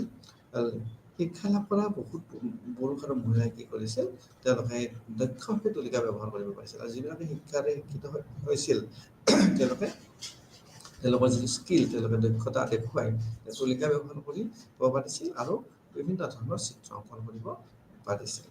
আৰু এতিয়া যদি আমি চাওঁ, বৰ্তমানলৈকে বহু প্ৰাচীন চিত্ৰ নষ্ট হৈ পৰিছে নিশ্চিতভাৱে এটা সময়ত তাৰ জ্যোতি পৰিবই আৰু কেইটামান গুহা মন্দিৰৰ চিত্ৰে এই প্ৰাচীন ভাৰতীয় চিত্ৰশিল্পৰ কৃতিত্ব বহন কৰে। যদিও বহুতখিনি নষ্ট হৈছে, যিখিনি আছে তাৰ পৰা আমি প্ৰাচীন ভাৰতৰ চিত্ৰশিল্পৰ যিটো কৃতিত্ব সেইটো আমি তাক প্ৰমাণিত কৰিব পাৰোঁ বা প্ৰমাণ কৰা দেখিবলৈ পোৱা যায়। তাৰপিছত আমি প্ৰাগৈতিহাসিক যুগলৈকে আহিম। প্ৰাগৈতিহাসিক প্ৰিহিষ্টৰিক পিৰিয়ডত কেনেধৰণে চিত্ৰশিল্পই বিকাশ কৰি উঠিছিল আৰু প্ৰাগৈতিহাসিক এই ভাৰতত অদ্ভুত চিত্ৰশিল্পৰ অৱস্থান আছিল আৰু অৱস্থানসমূহ আছিলে মিৰ্জাপুৰ আৰু বান্দা, য'ত নেকি উত্তৰ প্ৰদেশত অৱস্থিত হয়। আৰু মহাদেও পৰ্বতমালা এইখন বুন্দেলখণ্ডত অৱস্থিত হয়। লাৰিমুৰ পৰ্বত বাঘেলখণ্ডত, সিঙানপুৰ, ৰায়গড় মধ্য ভাৰতত হয় আৰু বেল্লাৰী এইটো হ'ল দক্ষিণ ভাৰতত। তো এইবিলাকত চিত্ৰশিল্পৰ প্ৰাগৈতিহাসিক কালত ভাৰতত দেখিবলৈ পোৱা যায়। তাৰপিছত আমি চাম যে মুখ্য বিষয়বিলাক হ'ল শিকাৰ দৃশ্য বা বনৰীয়া জন্তুৰ লগত মানুহৰ সংগ্ৰাম। বনৰীয়া জন্তুৱে কেনেকৈ মানুহৰ লগত সংগ্ৰাম কৰিবলগীয়া হৈছিল, বনৰীয়া জন্তু দুই ধৰণে, কিছুমান খাবৰ কাৰণে তেওঁলোক চিকাৰ কৰিবলগীয়া হৈছিল বা তেওঁলোকৰ আক্ৰমণৰ পৰা ৰক্ষা কৰিবলৈ তেনেধৰণৰ চিকাৰৰ দৃশ্য বা বনৰীয়া জন্তুৰ লগত মানুহৰ সংগ্ৰাম এইবিলাক দেখিবলৈ যায়। চিকাৰ বুলি কোৱাৰ লগে লগে মানুহৰ খাদ্য হিচাপে চিকাৰ কৰিছিল বিভিন্ন জন্তু আৰু সেইবিলাক দৃশ্য তাত দৃশ্যায়িত কৰা হৈছে। তাৰপিছতে সৰু সাধাৰণ ৰূপত কিছুমান অঁকা হৈছিল, ৰং ৰূপত ৰঙা ৰঙৰ অধিক ব্যৱহাৰ কৰা হৈছিল। তাত ৰঙা ৰঙে অধিক স্থান লাভ কৰিছিল, অৰ্থাৎ এনেকুৱা লাগে যে ৰঙা ৰঙৰ অধিক মানে ব্যৱহাৰৰ কাৰণে তাক যিটো পৰ্যাপ্ত পৰিমাণে থাকিব লাগিব সেই ৰঙৰ হয়তো পৰ্যাপ্ত পৰিমাণে আছিল বা ৰঙা ৰঙৰ প্ৰতি আকৰ্ষণ আছিল। কিছু চিত্ৰত জীৱন্ত গতি দেখুওৱা হৈছিল। এনেকুৱা হৈছে যে জীৱন্ত, য'ত নেকি উদাহৰণস্বৰূপে চাব সিঙানপুৰত দৌৰি অহা কুকুৰ যেন দৌৰি আহিছে আৰু তাক জীৱন্ত যেন এটা অনুভৱ দিয়া হৈছে। আৰু পৰ্যটন ব্যৱস্থা উন্নয়ন অভাৱৰ বাবে ইয়াৰ পৰ্যটনৰ সম্ভাৱনা বৰ্তমান অনেকে কমি হৈ আছে। পৰ্যটনত যিমান গুৰুত্ব দিব লাগিছিল সিমান গুৰুত্ব নিদিয়াৰ ফলত বিভিন্ন ক্ষেত্ৰত অসুবিধাৰ সন্মুখীন হৈছে আৰু তাৰ উন্নতি যিভাৱে হ'ব লাগিছিল সেইভাৱে উন্নতি হোৱা নাই। এতিয়া আমি আহিম অজন্তা গুহালৈকে। অজন্তা গুহা বিখ্যাত, অজন্তাত গুহা আছে আৰু তাত বিভিন্ন ধৰণৰ চিত্ৰ দেখিবলৈ পাম আৰু সেই গুহাসমূহ সাতবাহন যুগত সূচনা হৈছিল সাতবাহনসকলৰ শাসনকালত ৰচনা হৈছিল আৰু প্ৰথম গুহা চিত্ৰণ দ্বিতীয় শতিকাত সাতবাহন যুগত সৃষ্টি হৈছিল আৰু ইয়াৰ মুখ্য গুহাসমূহ হ'ল আমি নাচিক, বেতছা, হাজা, কাৰ্লা, কন্দা নে গুহা মূলতঃ বহুত গুহা থাকিলে তাৰ ভিতৰত 9 আৰু 10ত বৌদ্ধ কাহিনীৰ চিত্ৰ, সামজাতক, স্বতন্ত্ৰ জাতক, গুহাৰ ভিতৰৰ বিভিন্ন দেৱাল, স্তম্ভ আৰু ছাদত চিত্ৰ অঁকা হৈছিল। তো সেই সময়ত বিভিন্ন ধৰণে তাত চিত্ৰ অঁকা হৈছিল গুহাৰ ভিতৰত, অৰ্থাৎ গুহাৰ ভিতৰত মানুহবিলাকে বাস কৰিছিল আৰু গুহাৰ ভিতৰত তেওঁলোকে সুন্দৰ এটা লেপ দি পেলাই তেওঁলোকে তাত তেওঁলোকৰ আনন্দ ফূৰ্তি বা তেওঁলোকৰ পৰম্পৰা বা দৈনন্দিন জীৱনত মুখামুখি হোৱা বিভিন্ন ঘটনাবিলাক তেওঁলোকে তাত ছবিৰে অংকিত কৰিছে আৰু সেইবিলাক তেওঁলোকৰ সৃষ্টি হিচাপে থাকি গ'ল। অজন্তা গুহাৰ তাৰপিছত আৰু এটা যুগত বিকাশ হোৱা আমি দেখিবলৈ পাওঁ আৰু বাকাতৰ যুগৰ বিকাশ বুলি কোৱা হয় আৰু ইয়াৰ সাতবাহনসকলৰ পিছত আৰু এটা বেলেগ শাসকসকলে শাসন কৰিছিল আৰু বাকাতাসকলে শাসন কৰিছিল আৰু তেওঁলোকে সাতবাহনসকলৰ তুলনাত তেওঁলোকে অজন্তাৰ বিভিন্ন ধৰণে উন্নতি ঘটাইছিল বা উন্নতি ঘটিবলৈ ধৰিছিল। আৰু গুহাসমূহত সকলো পৃষ্ঠাতে চিত্ৰ দেখা যায় আৰু যিবিলাক গুহা আছে সেইবিলাক সকলো ঠাইতে বিভিন্ন ধৰণৰ চিত্ৰ দেখিবলৈ পোৱা যায়। তাৰপিছতে যদি আমি গাঁথনিগতভাৱে চাব যাওঁ শিল্পৰ সেইবিলাক কাহিনীভিত্তিক আছিল, গভীৰ আৱেগযুক্ত আছিল। তেওঁলোকে এটা কাহিনীক লৈ পেলাই তাত চিত্ৰ অংকিত কৰিছিল আৰু এই যিবিলাক চিত্ৰ আছিল তাত আৱেগযুক্ত হৈ আছিল, তাত বিভিন্ন ধৰণৰ আৱেগে স্থান লাভ কৰিছিল। আমি ইতিমধ্যে কৈ আছোঁ যে আমাৰ ভাৰতীয় চিত্ৰবিলাক যে আমি দেখিবলৈ পাইছোঁ বা টাচ কৰিবলৈ পাইছোঁ তেনেধৰণৰ অনুভৱ পোৱা যায়। আৰু ইয়াৰ মূল বিষয়বস্তু আছিলে যে বুদ্ধদেৱৰ জীৱন, ৰাজদৰবাৰ, গাঁৱলীয়া জীৱন আৰু তপস্যাৰ সৃষ্টি। তো সেই সময়ত তাত বুদ্ধদেৱৰ জীৱনক লৈ পেলাই তাৰ পৰৱৰ্তী সময়ত বিভিন্ন বিষয়বস্তুক লৈ পেলাই বিভিন্ন ধৰণৰ তাত কাহিনী ৰচনা কৰা হৈছিল। বিভিন্ন ধৰণে জীৱনৰ ওপৰত আধাৰিত বিভিন্ন কাহিনীভিত্তিক বা আৱেগসূচক তাত চিত্ৰ অংকন কৰা হৈছিল। ৰাজদৰবাৰৰ বিষয়বস্তু তাত স্থান পাইছিল। তাত এটা গাঁৱলীয়া জীৱনৰ এটা প্ৰতিচ্ছবি প্ৰতিফলিত হৈছিল আৰু তপস্যাৰ বিভিন্ন ধৰণৰ ধ্যান ধাৰণা বা তপস্যাৰ লগত জড়িত বিভিন্ন বিষয়বস্তুৱে স্থান পাইছিল। অজন্তাৰ চিত্ৰণ প্ৰযুক্তি তাত কি ধৰণৰ প্ৰযুক্তি ব্যৱহাৰ কৰা হৈছিল, কেনেধৰণে তাত প্ৰযুক্তি টেকন'লজিৰ কথা সকলোতে থাকিব। প্ৰযুক্তি টেম্পাৰা পদ্ধতি বুলি কোৱা হয়। টেম্পাৰা পদ্ধতি তেওঁলোকে ব্যৱহাৰ কৰিছিল আৰু সেই টেম্পাৰা পদ্ধতি হ'ল এনেধৰণৰ যে চূণেৰে পালিচ কৰা পাথৰত থকা একোটা ডাঙৰ পাথৰত তেওঁলোকে চূণেৰে পলিচ কৰিছিল, চূণেৰে এটা প্ৰলেপ দিছিল আৰু তাত বিভিন্ন ধৰণে এইবিলাক ছবি তাত অঁকা হৈছিল। তাৰপিছতে তাৰ আধাৰ কি আছিল, যি চ'ৰ্চ কি আছিল সেয়েৰে কৰিছিল। তাত তেওঁলোকে মাটিৰ লগত চাউল আৰু বিভিন্ন ধৰণৰ কাম তেওঁলোকে মিহলি কৰিছিল আৰু তাৰ ওপৰত তেওঁলোকে চূণ দি দিছিল আৰু সেইকাৰণে এই বস্তুটো ইমান স্থায়ী হৈছে, ইমান দিনলৈকে তাত স্থায়িত্ব লাভ কৰিবলৈ সক্ষম হৈছে। তেওঁলোকৰ তাত প্ৰযুক্তি তাৰপিছত আধাৰ, তাৰপিছত ৰং তেওঁলোকে কি ৰং ব্যৱহাৰ কৰিছিল, যেনেকৈ ৰেঙন মাটি, হালধীয়া মাটি, লেপিচ লাজুলি বা কলা ধোঁৱা বা বগা, এনেধৰণৰ তেওঁলোকে ৰঙৰ তাত ব্যৱহাৰ কৰিছিল। আৰু গতিকে ৰং নিৰ্বাচন কৰা বা চিনাক্তকৰণৰ ক্ষেত্ৰত তেওঁলোকে বিশেষ ভূমিকা পালন কৰিছিল, অৰ্থাৎ তেওঁলোকৰ ৰং সম্বন্ধীয় বিশেষ অনুভূতি বা বিশেষ জ্ঞান আছিলে। তাৰপিছতে তেওঁলোকে ৰেখা গাঢ় বৰণৰ তেওঁলোকে কালিৰে আঁকিছিল। তাৰপিছত তেওঁলোকে তাত তাত ৰং প্ৰয়োগ কৰিছিল বিভিন্ন ধৰণৰ আৰু পদ্ধতি যিটো তাৰ এটা পদ্ধতি এটা ছিষ্টেম এটা লাগিব আৰু এই পদ্ধতিটো হৈছে বৰ্তন, টিপেটনি, টপি আৰু এচিন।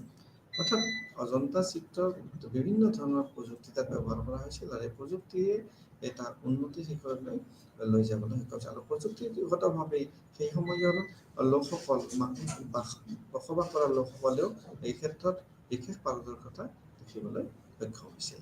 অজন্তাৰ বিষয়বস্তু আৰু শৈলীৰ বিষয়ে এতিয়া আমি আলোচনা কৰিম। তো তাত অজন্তাৰ বিষয়বস্তু আছিলে উদ্ভিদ, জন্তু আৰু মানুহৰ জীৱন্ত ৰূপায়ণ। তো তেওঁলোকে উদ্ভিদক লৈ পেলাই তাত বিষয়বস্তু হিচাপে লৈছিলে, থিম হিচাপে লৈছিল, জন্তুক তেওঁলোকে থিম হিচাপে লৈছিল, মানুহৰ জীৱন্ত ৰূপায়ণ দিবৰ কাৰণে তেওঁলোকে তাত থিম লৈছিলে। আৰু যদি আমি দৃষ্টান্ত হিচাপে চাব যাওঁ, গুহা 10 বান্দৰৰ তলত হাতী, অৰ্থাৎ তাত জন্তুৰ কথা আহিছে, বান্দৰ আছে, হাতী আছে। গুহা 17 কথা আছে, হংস আছে, মৃগ আছে। তো তাৰপিছতে তাত চৰিত্ৰৰ বিভেদ, আবেগ আৰু বোধগত সংৰচনাৰ কুশলতা তাত দেখিবলৈ পোৱা যায়। আকৃতি, ৰূপ আৰু অভিব্যক্তিৰ যথোপযুক্ত তাত ব্যৱহাৰ কৰা হৈছিলে। তাত শ্বেপ, কালাৰ বা বিভিন্ন তাৰ এক্সপ্ৰেশ্যন তাত দেখিবলৈ পোৱা গৈছে। অৰ্থাৎ অজন্তাৰ বিষয়বস্তু আৰু শৈলীৰ ভিতৰত আমি যদি ক'বলৈ যাওঁ, তাত আমি দেখিবলৈ পাম যে উদ্ভিদ আৰু জন্তু আৰু মানুহৰ জীৱন্ত ৰূপায়ণ তাত দেখিবলৈ পোৱা যায়। গুহা 10ত ঠিক তেনেধৰণে প্ৰতিফলিত হৈছে। বান্দৰ আৰু তলত হাতী দেখুওৱা হৈছে, অৰ্থাৎ তেওঁলোকে উদ্ভিদ আৰু জন্তু আৰু মানুহৰ ৰূপায়ণৰ কথা কৈছে। গুহা 17ত হংস জাতক, মৃগ জাতক। তো এনেধৰণে বিভিন্ন সময়ত তাত বিকাশ লাভ কৰিবলৈ সক্ষম হৈছে। তাৰপিছত আমি ইলোৰা গুহালৈকে আহিম। তো তাত ৰাষ্ট্ৰপতিসকলে বিশেষভাৱে অৱদান আগবঢ়াইছিল। আৰু এইটো বিশেষকৈ 8ম শতিকাৰ কথা। আৰু 8ম শতিকাত ৰাষ্ট্ৰপতি শাসক কৃষ্ণ একে তাত শাসন কৰিছিল। আৰু সেই শাসনকালতে তাৰ গুহাসমূহৰ বিভিন্ন দিশত উন্নতি সাধন হৈছিল, উন্নতি লাভ কৰিবলৈ সক্ষম হৈছিল। আৰু তাত বিভিন্ন ধৰণৰ মন্দিৰ, সেই মন্দিৰৰ ভিতৰত আমি চাওঁ কৈলাশনাথ মন্দিৰ, তাত পাথৰৰ পৰা খোদিত কৰা হৈছিল। তাৰপিছতে মণ্ডপত চিত্ৰ কৰা হৈছিল, ফুলৰ আঁচনি, চৰাই, জন্তুৰ ডিজাইন। তাৰপিছত নটৰাজৰ চতুৰ্ভুংগীত, সুচিন্তিত ভাস্কৰ্য সঠিক চিত্ৰ। অৰ্থাৎ ইলোৰা গুহাত বিভিন্ন ধৰণৰ 8ম শতিকাত যেতিয়া কৃষ্ণ প্ৰথমে শাসন কৰিছিল, তো তাত বিভিন্ন ধৰণৰ মন্দিৰেই হওক বা মণ্ডপেই হওক বা বিভিন্ন ধৰণৰ বিভিন্ন ধৰণে খোদিত কৰা হৈছিল। পাথৰৰ ওপৰত বিভিন্ন ডিজাইন দিয়া হৈছিলে। তাত ডিজাইনৰ ভিতৰত জন্তুৰ ডিজাইন দিয়া হৈছিল, চৰাইৰ ডিজাইন দিয়া হৈছিল, ফুলৰ তাত ডিজাইন দিয়া হৈছিল। অৰ্থাৎ সেই সময়তো আমি যদি চাবলৈ যাওঁ যে ফুলৰ প্ৰতি মানুহৰ আকৰ্ষণ আছিল, চৰাইৰ প্ৰতি মানুহৰ আছিলে, জন্তুৰ প্ৰতি আছিলে। তাৰপিছতে নৃত্যৰ কথা, ইয়াত চিত্ৰৰ লগত নৃত্যৰ কথা আহিছে। অৰ্থাৎ নটৰাজৰ বিভিন্ন ভংগীমাত তাত চিত্ৰ অংকিত হৈছিলে। তাত ভাস্কৰ্য সদৃশ চিত্ৰ অঁকা হৈছিলে। তাৰপিছত যদি আমি চাবলৈ যাওঁ, ইলোৰাৰ গুহাত জৈন গুহাসমূহ আছিল। আৰু ইলোৰা গুহাৰ সৰ্বশেষ যিটো অংশ, এই অংশত এই ইলোৰা আৰু জৈন গুহাসমূহ অৱস্থিত আছিলে। আৰু তাৰে যিবিলাক ছাদ, চিলিং আৰু দেৱাল, সেইবিলাকত বিভিন্ন চিত্ৰৰে তাত আবৃত কৰা হৈছিল, চিত্ৰৰে চিত্ৰায়িত কৰা হৈছিল। আৰু তাৰ মূল বিষয়বস্তু আছিল, কিহক লৈ কৰিছিল যে জৈন ধৰ্মগ্ৰন্থৰ দৃশ্য, আলংকাৰিক ডিজাইন, ফুল, চৰাই, জন্তুৰ আনন্দদায়ক চিত্ৰ। অৰ্থাৎ জৈন ধৰ্মগ্ৰন্থৰ দৃশ্য, যে জৈন ধৰ্মগ্ৰন্থ অৰ্থাৎ তেতিয়া জৈন ধৰ্মগ্ৰন্থ আছে, আমি এইটো ধৰি ল'ব লাগিব। তো তাৰ দৃশ্য, আলংকাৰিক ডিজাইন, তাত বিভিন্ন ধৰণে অৰ্নামেণ্টেল যিটো ডিজাইন, সেইটো ডিজাইন দেখিবলৈ পোৱা যায়। ফুলৰ, চৰাই, জন্তুৰ আনন্দৰ চিত্ৰণ, অৰ্থাৎ ফুলে যিটো এটা আমাক এস্থেটিক ভিউ দিয়ে, এটা সৌন্দৰ্য অৱধানে দিয়ে আমাক। ঠিক তেনেকৈ চৰাইৰ বিভিন্ন চিত্ৰণ, জন্তু যদি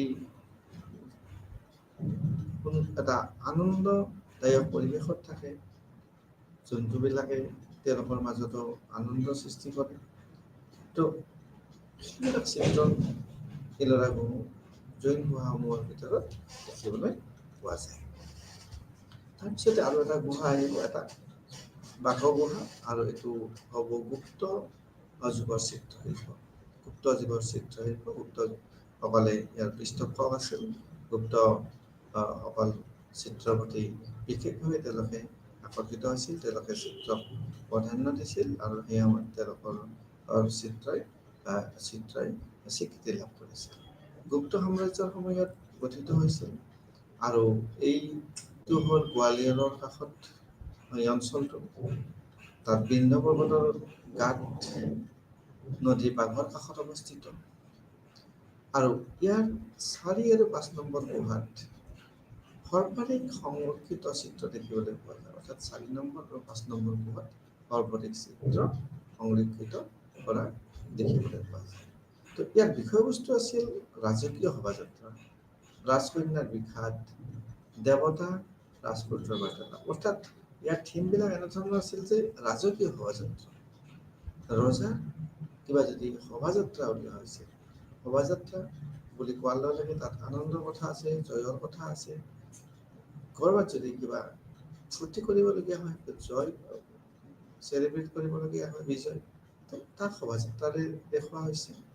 ৰাজকন্যাৰ বিখ্যাত ৰাজকন্যা যেতিয়া ৰোগত পৰে যেতিয়া দুখত পৰে সেই তেনেধৰণৰো চিত্ৰায়ন কৰা হৈছিল আৰু সেইবিলাক সংৰক্ষিত কৰা হৈছিল তাৰপিছত দেৱতা ৰাজপুত্ৰৰ বাৰ্তালাপ দেৱতা আৰু ৰাজপুত্ৰই কেনেধৰণে ইজনে সিজনৰ লগত যোগাযোগ কৰিছিল যোগাযোগত আছে তেনেধৰণৰ চিত্ৰ প্ৰতিফলিত হৈছে তাৰপিছতে চাদত পদ্মলতা ফুল আৰু উৰা চৰাই অৰ্থাৎ হংস এইবিলাকৰ চিত্ৰ দেখিবলৈ পোৱা যায় এতিয়া যদি আমি চাব যাওঁ সাংস্কৃতিক মূল্য আৰু পৰ্যটন তো এই দুটা বিষয় যদি আমি চাব যাওঁ এই যিবিলাক গুহা আছে এই গুহাসমূহ ভাৰতীয় চিত্ৰকলাৰ অতুলনীয় ঐতিহ্য তো এইবিলাক যিবিলাক গুহা আছে গুহাত যিবিলাক চিত্ৰ আছে চিত্ৰৰ কাৰো লগত তুলনা নহয় আৰু ই এটা বিশেষ ধৰণৰ ঐতিহ্য বহন কৰে কাৰণ তাৰ অতি প্ৰাচীন আৰু সেই সময়ত তাৰ ৰং তাৰ চিত্ৰশৈলী তাত টেকন'লজি তেওঁলোকৰ চিন্তা তাৰ বিষয়বস্তু এই সকলোবিলাকে এটা অনন্য মাত্ৰা প্ৰদান কৰিছে আৰু সেইকাৰণে ইয়াক কোৱা হৈছে যে অতুলনীয় ঐতিহ্য বহন কৰে তাত আধ্যাত্মিকতা দেখিবলৈ পোৱা যায় দৈনন্দিন জীৱন আৰু কলাৰ সমন্বয় ঘটিছে তাত আধ্যাত্মিকতা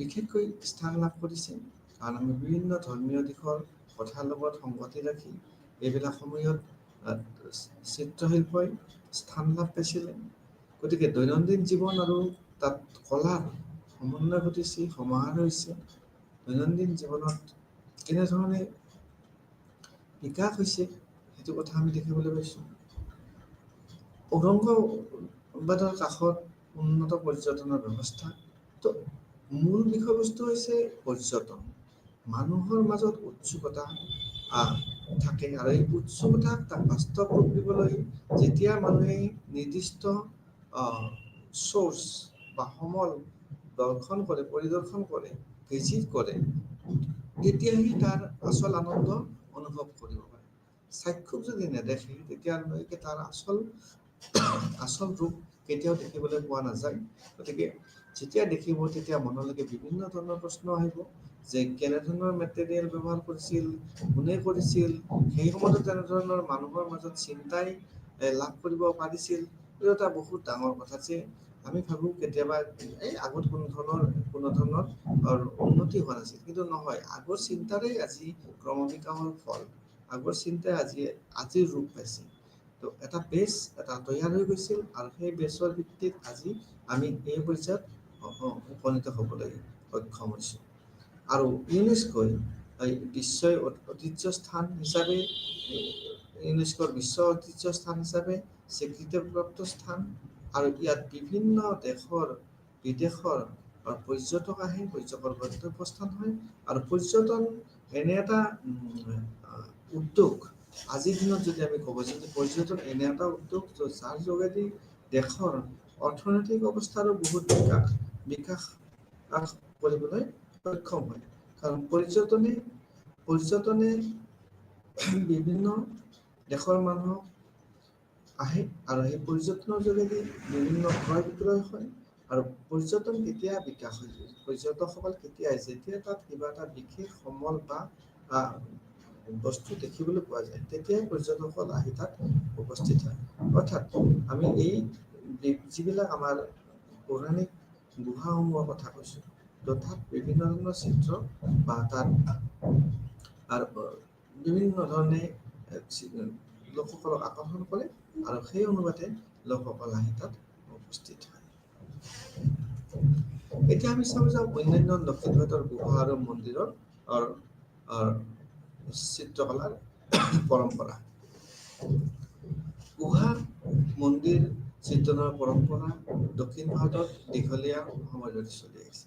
যে এই দক্ষিণ ভাৰত ধৰ্মীয়ভাৱে বহুত আগৰ পৰাই আগবঢ়া আৰু তাত লোকসকলে ধৰ্মৰ লগত জড়িত আৰু সেইকাৰণে তাত গুহা মন্দিৰ চিত্ৰণৰ পৰম্পৰা চলি আহি আছে। আৰু এই চিত্ৰবোৰ পল্লৱ ৰাজবংশৰ গুহা মন্দিৰ, মহাবলীপুৰমৰ কৈলাশনাথ মন্দিৰ আৰু ধৰ্মৰাজ ৰথৰ ওপৰৰ অংশত পোৱা যায়। তো এইবিলাক বিভিন্ন ধৰণৰ মন্দিৰৰ চিত্ৰকলা যিটো পৰম্পৰা বা গুহাৰ চিত্ৰৰ পৰম্পৰা, এইবিলাক অতি আগৰ পৰাই চলি আহিছে।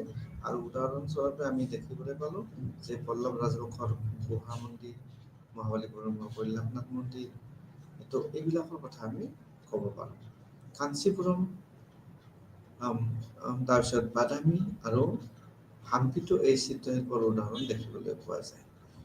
তাৰপিছত আমি চাম যে শাসনকৰ্তা চোলসকল আহিছিলে আৰু চোলসকলে চিত্ৰশিল্পৰ উল্লেখযোগ্য বিকাশ ঘটাইছিল। তেওঁলোকে চিত্ৰশিল্পৰ ওপৰত বিশেষ জ্ঞান বা ধ্যান দিছিল আৰু বৃহদেশ্বৰ মন্দিৰৰ চিত্ৰসমূহ সেই সময়ৰ শিল্পীৰ অৱস্থাৰ গুৰুত্বপূৰ্ণ দলিল। অৰ্থাৎ সেই সময়ৰ যিসকল শিল্পী আছিল, যিসকল শিল্পীয়ে শিল্প ৰূপ দিছিল, তো সেই বস্তুটো প্ৰতিফলিত বৃহদেশ্বৰ মন্দিৰত দেখিবলৈ পায়। অৰ্থাৎ তেওঁলোকৰ শিল্পৰ বিকাশ বা শিল্পৰ প্ৰতি আকৰ্ষণ বা শিল্পৰ ওপৰত দখল, সেইটো তাত দেখিবলৈ পোৱা যায়। ঠিক তেনেকৈ অন্ধ্ৰপ্ৰদেশৰ লেপাক্ষিত বীৰভদ্ৰৰ এক বৃহৎ চিত্ৰমণ্ডপৰ চাদত ৰখা হৈছে। আৰু ই বিজয়নগৰৰ যুগৰ অন্যতম বিস্ময়ৰ সৃষ্টি বুলি ক'ব লাগিব, যে বিজয়নগৰ যুগৰ এটা অন্যতম সৃষ্টি বুলি ক'ব লাগিব। বীৰভদ্ৰৰ এক বৃহৎ চিত্ৰ তো মণ্ডপৰ চাদত ৰখা হৈছিল। তো তেওঁলোকৰ যিটো ইমেজ ক্ৰিয়েশ্যন, সেইটো এটা অদ্ভুত ধৰণৰ আছিলে। তেওঁলোকে ইমান বিশেষ সাহসীও নাছিল, তথাপিতো তেওঁলোক ইমান পাকৈত বা পাৰগত আছিল। ইয়াৰে বিষয়বস্তু আছিলে ৰামায়ণ, মহাভাৰত আৰু পৌৰাণিক কাহিনী, যেনে ৰামৰ ৰাজাভিষেক, অৰ্জুন আৰু বিৰাটৰ যুদ্ধ, পাতৰ ওপৰত হোৱা কৃষ্ণ আদিৰ মনোমোহা চিত্ৰসমূহ। ইয়াৰ বিষয়বস্তু আছিল ৰামায়ণৰ কাহিনী, মহাভাৰতৰ কাহিনী আৰু পুৰাণৰ কাহিনী। আৰু উদাহৰণস্বৰূপে যদি চাব যাওঁ আমি ৰামায়ণৰ ৰামৰ ৰাজাভিষেক এনেকৈ হৈছিল, অৰ্জুনৰ আৰু বিৰাটৰ যুদ্ধ এইখন মহাভাৰতৰ কথা আহিছিল, বটপাতৰ ওপৰত হোৱা কৃষ্ণ। তো এইবিলাক চিত্ৰ এটা বিশেষ গুৰুত্ব লাভ কৰে আৰু এটা বিশেষ ঐতিহ্য বহন কৰে, যে সেই সময়ত চিত্ৰসমূহ অংকিত কৰা হৈছিল আৰু এটা বিশেষ বিষয়বস্তু লৈ পেলাই কৰা হৈছিল, যেনেকৈ ৰামৰ ৰাজাভিষেক। তো ৰাজাভিষেকত এটা সুন্দৰ চিত্ৰ প্ৰদৰ্শন কৰা হৈছে। তাৰপিছত আমি আহিম মধ্যযুগীয়। আমি এই চিত্ৰশিল্পৰ মধ্যযুগত কেনেধৰণে শিল্পৰ বিকাশ লাভ কৰিছিল, মধ্যযুগত কেনেধৰণৰ প্ৰভাৱ লাভ কৰিছিলে, কেনেধৰণৰ উন্নতি হৈছিলে। মোগল যুগৰ চিত্ৰশিল্পত ফৰাচী প্ৰভাৱ যদিও আছে, ইয়াৰ ভিতৰত ভাৰতীয় পৰম্পৰাৰ নিজস্ব মোহিনী শক্তি আছে। তো মোগল বা ফৰাচীসকলৰ চিত্ৰশিল্পৰ উপৰিও ভাৰতীয় চিত্ৰশিল্পৰ এটা নিজত্বতা আছে আৰু তাৰ এটা শক্তি আছে যিয়ে আমাক প্ৰভাৱান্বিত কৰিব পাৰে। তো মোগল চিত্ৰশিল্পৰ আৰম্ভণি চিৰাজৰ খোৱাজা আব্দুছ ছাদামৰ পৰা যাক হুমায়ুনে পৃষ্ঠপোষকতা কৰিছিল আৰু আকবৰৰ সময়ছোৱালৈ এই ধাৰা চলি আহিছিল। তো হুমায়ুন বা আকবৰে তেওঁলোকে চিত্ৰশিল্পৰ প্ৰতি আকৰ্ষিত আছিল, চিত্ৰৰ প্ৰতি তেওঁলোক আগ্ৰহী আছিল আৰু চিত্ৰশিল্পৰ বিকাশৰ ক্ষেত্ৰত তেওঁলোকে বিশেষ ধৰণে অৰিহণা যোগাইছিল। তাৰ ভিতৰত আমি চিত্ৰশিল্পত যদি বিচাৰোঁ বাবৰনামা, আকবৰনামা, হজমানামা, ৰম্ভনামা আদি অতি সুন্দৰ চিত্ৰৰে অলংকৃত পাণ্ডুলিপি সেই সময়ৰ এটা উৎকৃষ্ট কৃতি। তো তাত চিত্ৰৰ এটা উৎকৃষ্ট কৃষ্টি আকবৰনামা, বাবৰনামা আদি দেখিবলৈ পোৱা যায়। চিত্ৰসমূহ যিবিলাক চিত্ৰ আছে, চিত্ৰসমূহত এটা ফৰাচী শৈলীৰ পৰিৱেশ আছিল আৰু তাত প্ৰাকৃতিক দৃশ্য বৰ্ণনা দেখিবলৈ পোৱা যায়। তো প্ৰাকৃতিক দৃশ্য সকলোৱে এটা আনন্দ উপভোগ কৰি প্ৰাকৃতিক এই পৰিৱেশ সকলোৱে পচন্দ আৰু সেইকাৰণে আমি দেখিবলৈ পাওঁ যে প্ৰাকৃতিক দৃশ্য য'ত জীৱ জন্তু গছ গছনি তৰু তৃণ লতা পানী এই মঠ মন্দিৰ সাগৰ সকলোবিলাক তাত এটা প্ৰাকৃতিক পৰিৱেশত পাহাৰ জান জুৰি তাৰপিছতে সূৰ্য চন্দ্ৰ সকলোবিলাক তাত এটা দেখিবলৈ পোৱা যায় আৰু সেইটোৱে আমাক এটা মনত আনন্দৰ আৰু উদ্ৰেক ঘটায়। এতিয়া আমি যদি চাওঁ যে মোগল যুগৰ চিত্ৰশিল্পৰ ক্ষেত্ৰত আৰিষ্টক্ৰেটিক আৰু ব্যতিক্ৰমধৰ্মী আছিলে, তাৰপিছতে প্ৰতিচ্ছবিতকৈ বাস্তৱধৰ্মী আছিলে। তো তেওঁলোক অলপ প্ৰতিচ্ছবিৰ কথাতকৈ অলপ বাস্তৱৰ লগত তেওঁলোকৰ সম্পৰ্কিত আছিলে। সৈনিক চিকাৰ হাতী অস্ত্ৰযুদ্ধ আৰু সুন্দৰী সজোৱা পিন্ধা আদি আকৰ্ষণীয় দৃশ্য সন্নিৱিষ্ট আছিল। তো এইবিলাকত সৈনিকৰ ছবি, চিকাৰ কৰা ছবি, হাতী যুদ্ধ, যিবিলাক সুন্দৰীসকলক সাজপাৰ বা অলংকাৰ বা তাৰ মেকআপ এইবিলাক সজোৱা বিভিন্ন ধৰণৰ সজোৱা পিন্ধা আকৰ্ষণীয় দৃশ্য সন্নিৱিষ্ট কৰা হৈছিল। তাৰপিছতে ৰাজস্থানী শিল্পশৈলী, দীঘলীয়া ভাৰতীয় চিত্ৰ পৰম্পৰা, প্ৰাকৃতিক উত্তৰাধিকাৰী আৰু আমি আজি যিবোৰ ক্ষুদ্ৰ চিত্ৰৰ ৰূপত আমি দেখা পাওঁ সেয়া প্ৰাৰম্ভত বৃহৎ দেৱালত চিত্ৰ হিচাপে আছিল। আৰু আমি যদি উদাহৰণ হিচাপে দেখিবলৈ যাওঁ সেইবিলাক জয়পুৰ আৰু উদয়পুৰৰ ৰাজপ্ৰসাদত দেখিবলৈ পোৱা যায়। মধ্যযুগত চিত্ৰশিল্পত এনেধৰণে বিকাশ ঘটা আমি দেখিবলৈ পাওঁ। এতিয়া মুখ্য বিষয়বস্তু, ইয়াতে মুখ্য বিষয়বস্তুবিলাক হ'ল যে ৰাসলীলা আৰু ৰাধা কৃষ্ণতে আনন্দময় আৰু ভক্তিমূলক থিম। তো ৰাসলীলা আৰু ৰাধা কৃষ্ণ প্ৰেম, ৰাসলীলা তো এইবিলাক হ'ল মুখ্য বিষয়বস্তু হিচাপে লোৱা হৈছিল আৰু তাৰ পৰা আনন্দময় আৰু ভক্তিমূলক কিছুমান থিম লোৱা হৈছিল, কিছুমান বিষয়বস্তু লোৱা হৈছিল। তাৰপিছতে চিত্ৰশিল্প হিচাপে ৰাজপুত চিত্ৰশিল্পত আমি দেখিবলৈ পাম য'ত সৰল আৰু সজীৱ জীৱনৰ সৈতে সংগতি থকা একেবাৰে চিম্পুল আৰু সজীৱ একদম মানে ফ্ৰেছ তেনেধৰণৰ এটা জীৱনৰ সৈতে সংগতি ৰখা দেখিবলৈ পোৱা যায়। তাৰপিছত গাঁৱৰ মানুহ আৰু সাধাৰণ লোকসকলৰ হৃদয়ত পোনপটীয়া স্পৰ্শ কৰাৰ ক্ষমতা। তো এই যিবিলাক চিত্ৰশিল্প সেইবিলাক চিত্ৰশিল্পই এটা সজীৱতা দেখুৱাবলৈ আৰু মানুহৰ জীৱনৰ লগত সংগতি ৰাখি যিবিলাক নিভাঁজ গাঁৱৰ মানুহ আছে, সাধাৰণ লোক আছে, তেওঁলোকক সেই চিত্ৰই এটা হৃদয়ত এটা পোনপটীয়া স্পৰ্শ কৰাৰ ক্ষমতা সৃষ্টি কৰিব পাৰে।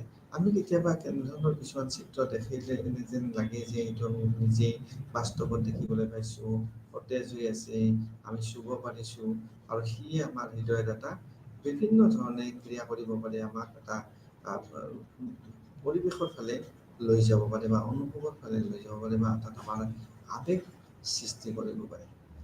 ধাৰ্মিকতা, আধ্যাত্মিকতা আৰু প্ৰকৃতিৰ বিভিন্ন ৰূপৰ সঁচা ৰূপান্তৰ, য'ত ধৰ্ম, আধ্যাত্মিক চেতনা আৰু প্ৰকৃতিৰ বিভিন্ন ৰূপ প্ৰকৃতিৰ বিভিন্ন ৰূপ দেখিবলৈ পোৱা যায়। ৰ'দ, বতাহ, বৰষুণ, খৰাং, বিভিন্ন ধৰণৰ পাহাৰ, পৰ্বত বিভিন্ন ৰূপত দেখিবলৈ পোৱা যায়। আৰু সেইটো বিভিন্ন ৰূপত তেওঁলোকে ৰূপ দিবলৈ যত্ন কৰিছিল, ৰূপ চিত্ৰৰ জৰিয়তে। তাৰপিছত আমি আহিম আধুনিক ভাৰতীয় চিত্ৰকলা। তো আধুনিক ভাৰতীয় চিত্ৰকলাত ইউৰোপীয়সকলৰ কিছু প্ৰভাৱ পৰিলক্ষিত হয়। আধুনিক চিত্ৰকলা যিহেতু ব্ৰিটিছসকল ভাৰতত শাসন কৰিবলৈ আহিল, ব্ৰিটিছসকল ভাৰতত সোমাল, তেতিয়া এটা চিত্ৰৰ এটা সংমিশ্ৰণ হ'বলৈ ধৰিলে। আৰু 18শ শতিকাত ভাৰতত আমি যদি চাবলৈ যাওঁ, ৰাজনৈতিক অৱস্থাৰ অস্থিৰতাৰ বাবে শিল্পৰ বিকাশত বাধাগ্ৰস্ত হৈছিল।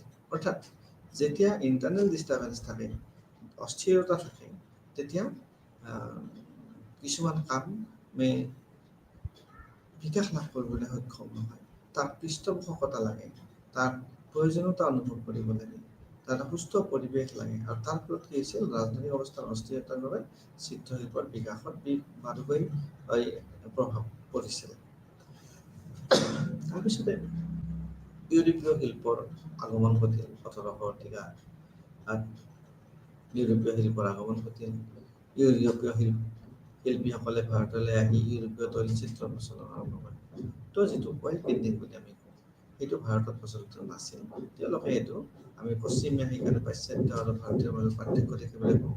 তেওঁলোকে তৈলচিত্ৰ প্ৰচলন কৰিছিল আৰু তেওঁলোকে তাৰ জৰিয়তে প্ৰকাশ কৰিবলৈ ধৰিছিল। ঠিক তেনেকৈ ব্ৰিটিছ ৰাজৰ সময়ত আমি যদি চাবলৈ যাওঁ, কলকাতা, মাদ্ৰাজ আৰু বম্বে শিল্প বিদ্যালয় স্থাপন কৰিছিল। তো শিল্প বিদ্যালয় কিহৰ কাৰণে প্ৰয়োজন আছিল? শিল্প বিদ্যালয় সেই সময়তে শিল্প বিদ্যালয় আমাৰ কাৰণে এটা অদ্ভুত চিন্তা যেন লাগে যে শিল্প বিদ্যালয়, বিভিন্ন ধৰণৰ বিদ্যালয়ৰ প্ৰয়োজন আছিল সেই সময়ত। তথাপিতো শিল্প বিদ্যালয় কিহৰ কাৰণে স্থাপন কৰা হৈছিল? আৰু এই মুখ্য চহৰ তিনিখনত কলকাতা, মাদ্ৰাজ আৰু বম্বেত স্থাপন কৰিছিল। আৰু ইয়াৰ এটা উদ্দেশ্য আছিল, এটা অন্তৰ্নিহিত উদ্দেশ্য আছিল আৰু এটা ভাল উদ্দেশ্য আছিল। সেইটো হ'ল সেই সময়ত যাতায়াত ব্যৱস্থা উন্নতৰ কাৰণে ৰেলৰ ব্যৱস্থা লাহে লাহে আৰম্ভ হৈছিল। আমি জানোৱে বম্বেৰ পৰা থানেলৈকে প্ৰথম ৰেল সেৱা আৰম্ভ হৈছিলে।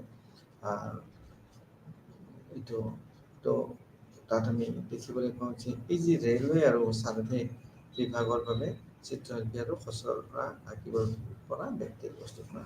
অৰ্থাৎ যেনেকৈ ব্ৰিটিছসকল আহোঁতে তেওঁলোকৰ কেৰাণী কাম কৰিবৰ কাৰণে বিভিন্ন লোকৰ প্ৰয়োজন আছিল, আৰু তাৰে অধিকাংশ লোক কলিকাতাৰ বঙালীসকল যিহেতু শিক্ষাৰ ক্ষেত্ৰত আগবঢ়া আছিল, তেওঁলোকক ব্ৰিটিছে লগত লৈ আহিছিল আৰু তেওঁলোকৰ কামত সহায় কৰিবলৈ তেওঁলোকক কামত লগাইছিল। ঠিক তেনেকৈ ৰেল লাইন যেতিয়া কমিউনিকেশ্যন, ব্যৱসায় বাণিজ্যৰ উন্নতি ঘটিল, ব্ৰিটিছসকলে যাতায়াত ব্যৱস্থাত গুৰুত্ব দিয়া আৰম্ভ কৰিলে। অসমত যেনেকৈ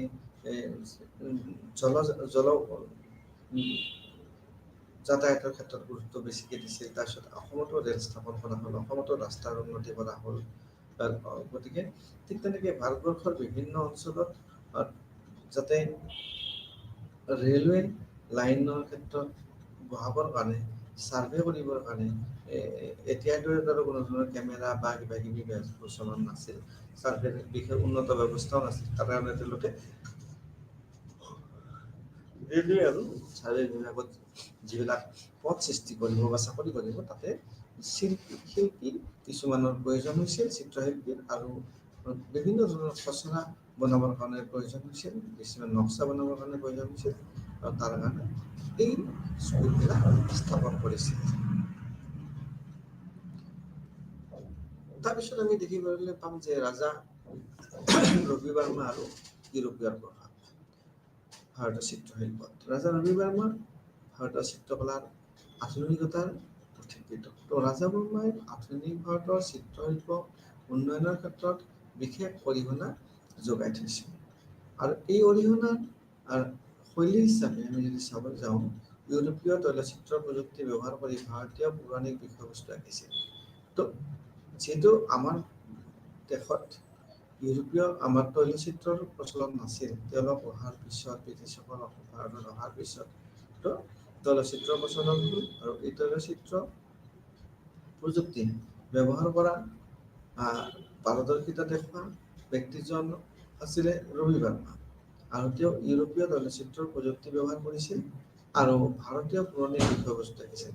ভাৰতৰ যিবিলাক পৌৰাণিক বিষয়বস্তু আছে সেইবিলাক তেওঁ তৈলচিত্ৰ ব্যৱহাৰ কৰি সেইবিলাক আঁকিছিল বা তেওঁ অংকন কৰিছিল, যাতে তেওঁৰ নিৰ্দিষ্ট যিবিলাক অতি প্ৰয়োজনীয় আৰু অতি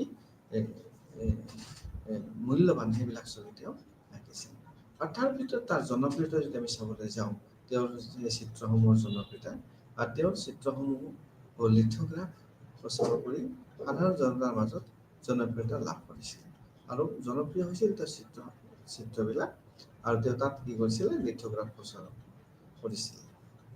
তাৰপিছতে কৃতিত্ব হিচাপে যদি আমি চাব যাওঁ, তেওঁ যে ছবি আঁকিলে তেওঁ কি ধৰণৰ, তেওঁ যিহেতু আমি আধুনিক ভাৰতৰ চিত্ৰকলাৰ পৃষ্ঠপোষক বুলি কৈছোঁ, তো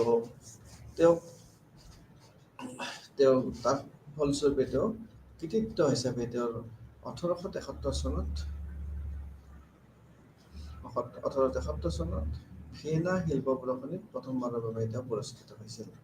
ভিয়েনাত তেওঁ চিত্ৰ প্ৰদৰ্শনী হৈছিল বিভিন্ন দেশৰ চিত্ৰবিলাকৰ আৰু তেওঁ তাত পুৰস্কৃত হৈছিল, অৰ্থাৎ তেওঁৰ চিত্ৰই তাত স্থান লাভ কৰিবলৈ সক্ষম হৈছিল। তাৰপিছত লাহে লাহে আৰু চিত্ৰৰ ফালে নতুন কথা আহি পৰিল। তো বেংগলত স্কুল স্থাপন হৈছিল। বেংগলত ৰাষ্ট্ৰীয়বাদসকলে বেংগলত স্কুল স্থাপন কৰিছিল, চিত্ৰ স্কুল, আৰু তাৰ ভিতৰত অৱনীন্দ্ৰনাথ ঠাকুৰ তেওঁ হ'ল ভাৰতীয় শৈলীৰ পুনৰুজ্জীৱনৰ বাবে বেংগল স্কুল স্থাপন কৰিছিল। ভাৰতীয় শৈলী যাতে তাত বৰ্তি থাকে, বাচি থাকে, আৰু তাৰ কাৰণে তেওঁ বেংগল স্কুল প্ৰতিষ্ঠা কৰিছিল আৰু তাত চৰ্চা হৈছিল। আৰু তাত শৈলী আছিল ভাৰতীয় ক্ষুদ্ৰচিত্ৰ, ফ্ৰেস্কো, স্ক্ৰল আৰু পটা চিত্ৰকলাৰ প্ৰযুক্তি তেওঁলোকে তাত ব্যৱহাৰ কৰিছিল আৰু তাত ৰাষ্ট্ৰীয় চেতনাৰ প্ৰতিফলন ঘটিছিল। তাৰ ভিতৰত ভাৰতীয় সাংস্কৃতিক ঐতিহ্যৰ পুনৰুজ্জীৱনৰ চেষ্টা কৰা হৈছিল, যে ভাৰতীয় সাংস্কৃতিক যিটো ঐতিহ্য আমাৰ হেৰিটেজ, তো তাৰ যাতে এটা ৰিবাৰ্থ হয়, পুনৰুজ্জীৱন হয়, তাৰ কাৰণে তাত চেষ্টা চলোৱা হৈছিল।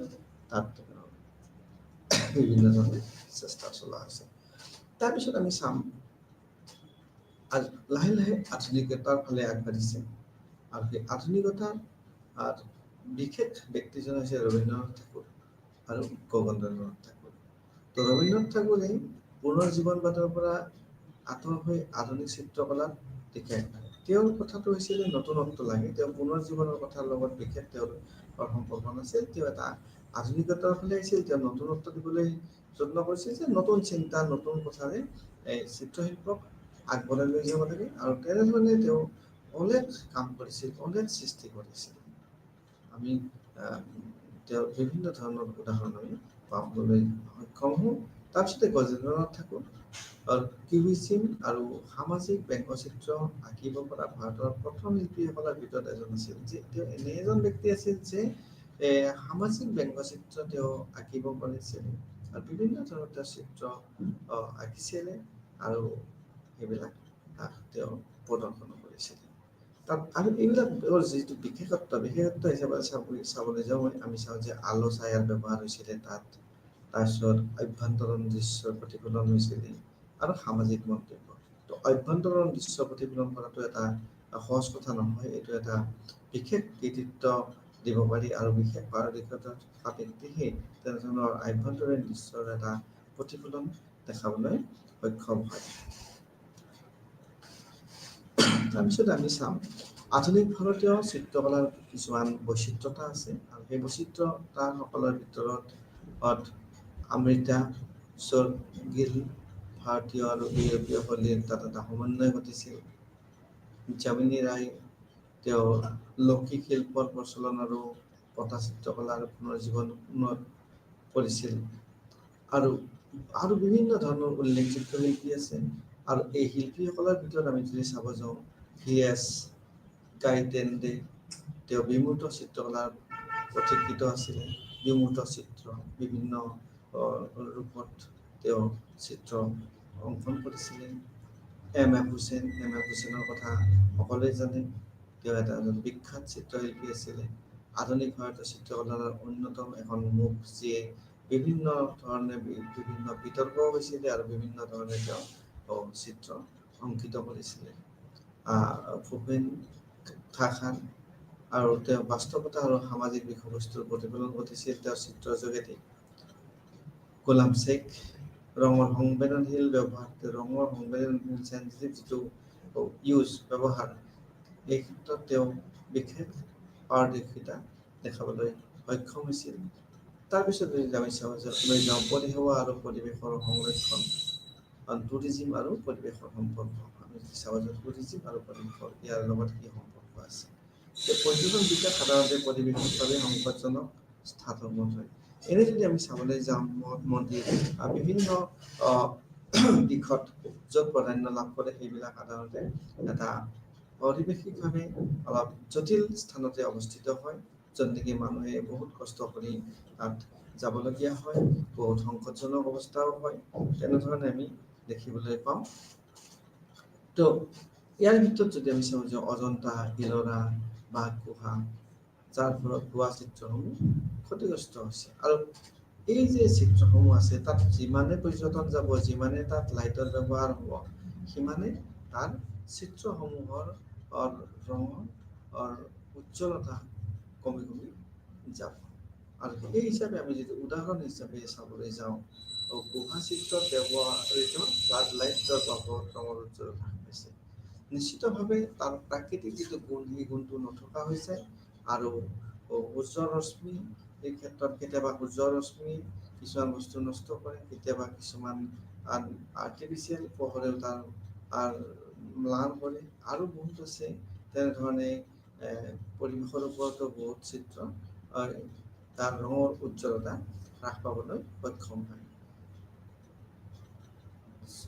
চলনক্ষম শিল্পবস্তু সংগ্ৰহালয়ত সংৰক্ষণযোগ্য, য'ত তাপ নিয়ন্ত্ৰণ থাকে। আৰু যিবিলাক লৈ যাব পৰা হয়, যিবিলাক চলনশীলতা থাকে, যিবিলাক চিত্ৰশিল্প লৈ গৈ পেলাই এটা সংৰক্ষণ ব্যৱস্থা কৰিব পাৰি। সংৰক্ষণ কৰিলে তাত তাপ নিয়ন্ত্ৰণ থাকে, এটা গতিত থাকে, আৰু তাৰ ফলত চিত্ৰসমূহ সহজে নষ্ট হৈ নাযায়। চিত্ৰসমূহ এটা ভাল পৰিৱেশত থাকে। তো তাৰ ব্যৱস্থা অতি প্ৰয়োজন। তাৰপিছতে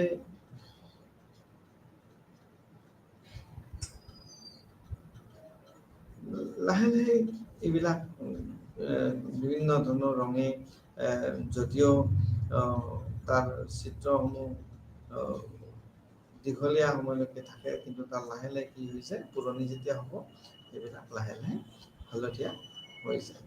এতিয়া ইয়াৰ পৰা আমি অধ্যয়নৰ পৰা যদি আমি ধনাত্মক দিশ এটা চাবলৈ যাওঁ, তেতিয়াহ'লে আমি দেখোঁ যে পৰ্যটনে সংৰক্ষণৰ বাবে পুঁজি যোগান ধৰে।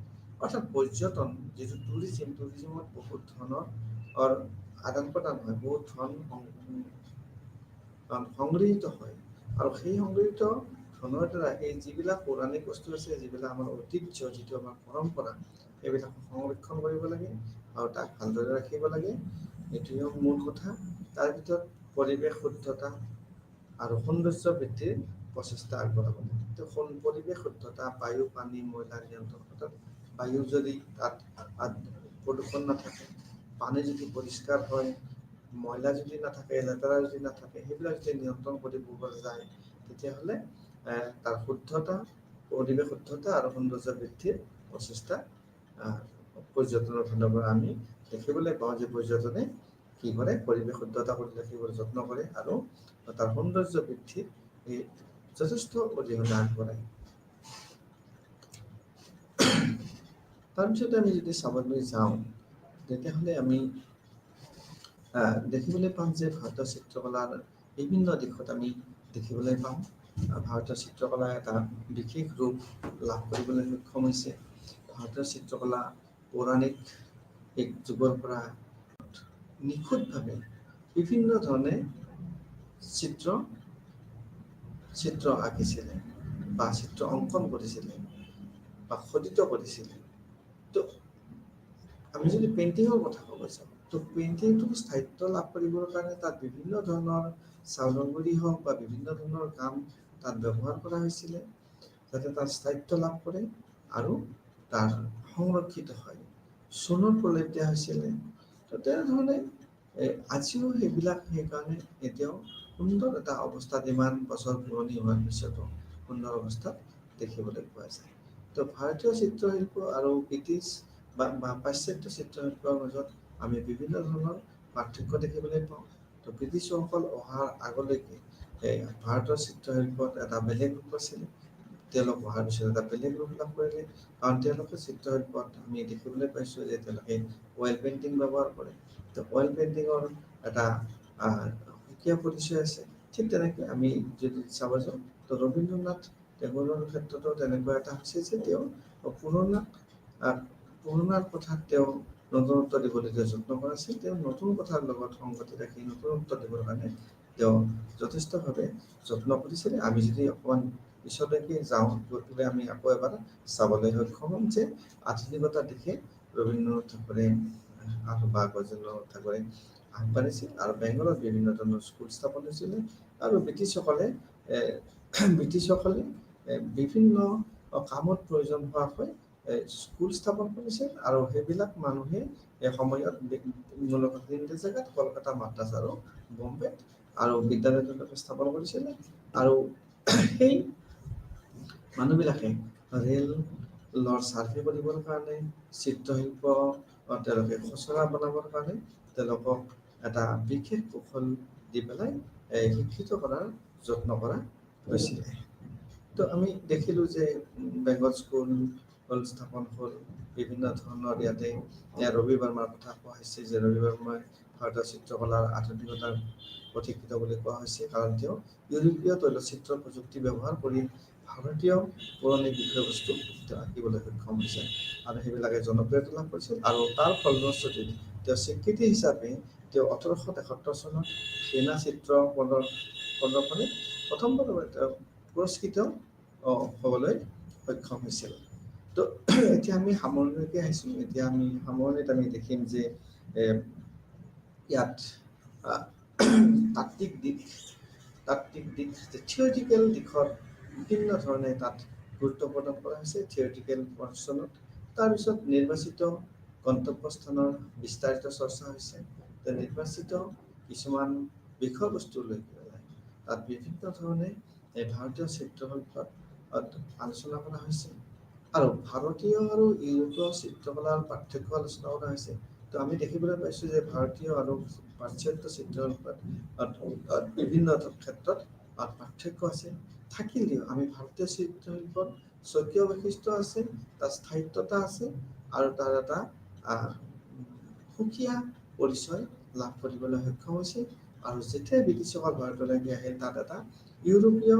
সংমিশ্ৰণ ঘটিল আৰু তেওঁলোক অহাৰ পিছত ভাৰতৰ চিত্ৰশিল্পত অইল পেইণ্টিঙে স্থান লাভ কৰিবলৈ সক্ষম হ'ল আৰু তাৰ ফলত এটা বিভিন্ন ধৰণৰ আমি চিত্ৰশিল্পৰ আমি বিকাশ দেখিবলৈ পালোঁ আৰু বিভিন্ন ধৰণৰ মূল গ্ৰন্থ আৰু টেক্সচুৱেল উৎসৰ উল্লেখ কৰা হৈছে যে বিভিন্ন ধৰ্মৰ ৰামায়ণ মহাভাৰত বা অন্যান্য গ্ৰন্থ তাৰ আধাৰত বিভিন্ন ধৰণৰ ৰামৰ ৰাজকীয় হওক বা শ্ৰীকৃষ্ণৰ বিভিন্ন ৰূপৰ কথা হওক ৰাসলীলাৰ কথা হওক সেইবিলাকে তাত লাভ কৰিবলৈ সক্ষম হৈছে চিত্ৰকলাৰ গৱেষণাৰ ঐতিহাসিক বিকাশ অনুসৰি স্থানসমূহৰ বিৱৰণ দিয়া হৈছে আৰু বিভিন্ন ধৰণৰ ঐতিহাসিক বিভিন্ন ধৰণৰ গৱেষণা বা বিভিন্ন বিকাশৰ জৰিয়তে ঐতিহাসিক বিকাশ অনুসৰি স্থানসমূহৰ বিভিন্ন ধৰণে তাত বিৱৰণ দিয়া হৈছে তাৰ এক্সপ্লেনেশ্যন দিয়া হৈছে আৰু আধুনিক ভাৰতীয় চিত্ৰকলাৰ মুখ্য বৈশিষ্ট্যসমূহৰ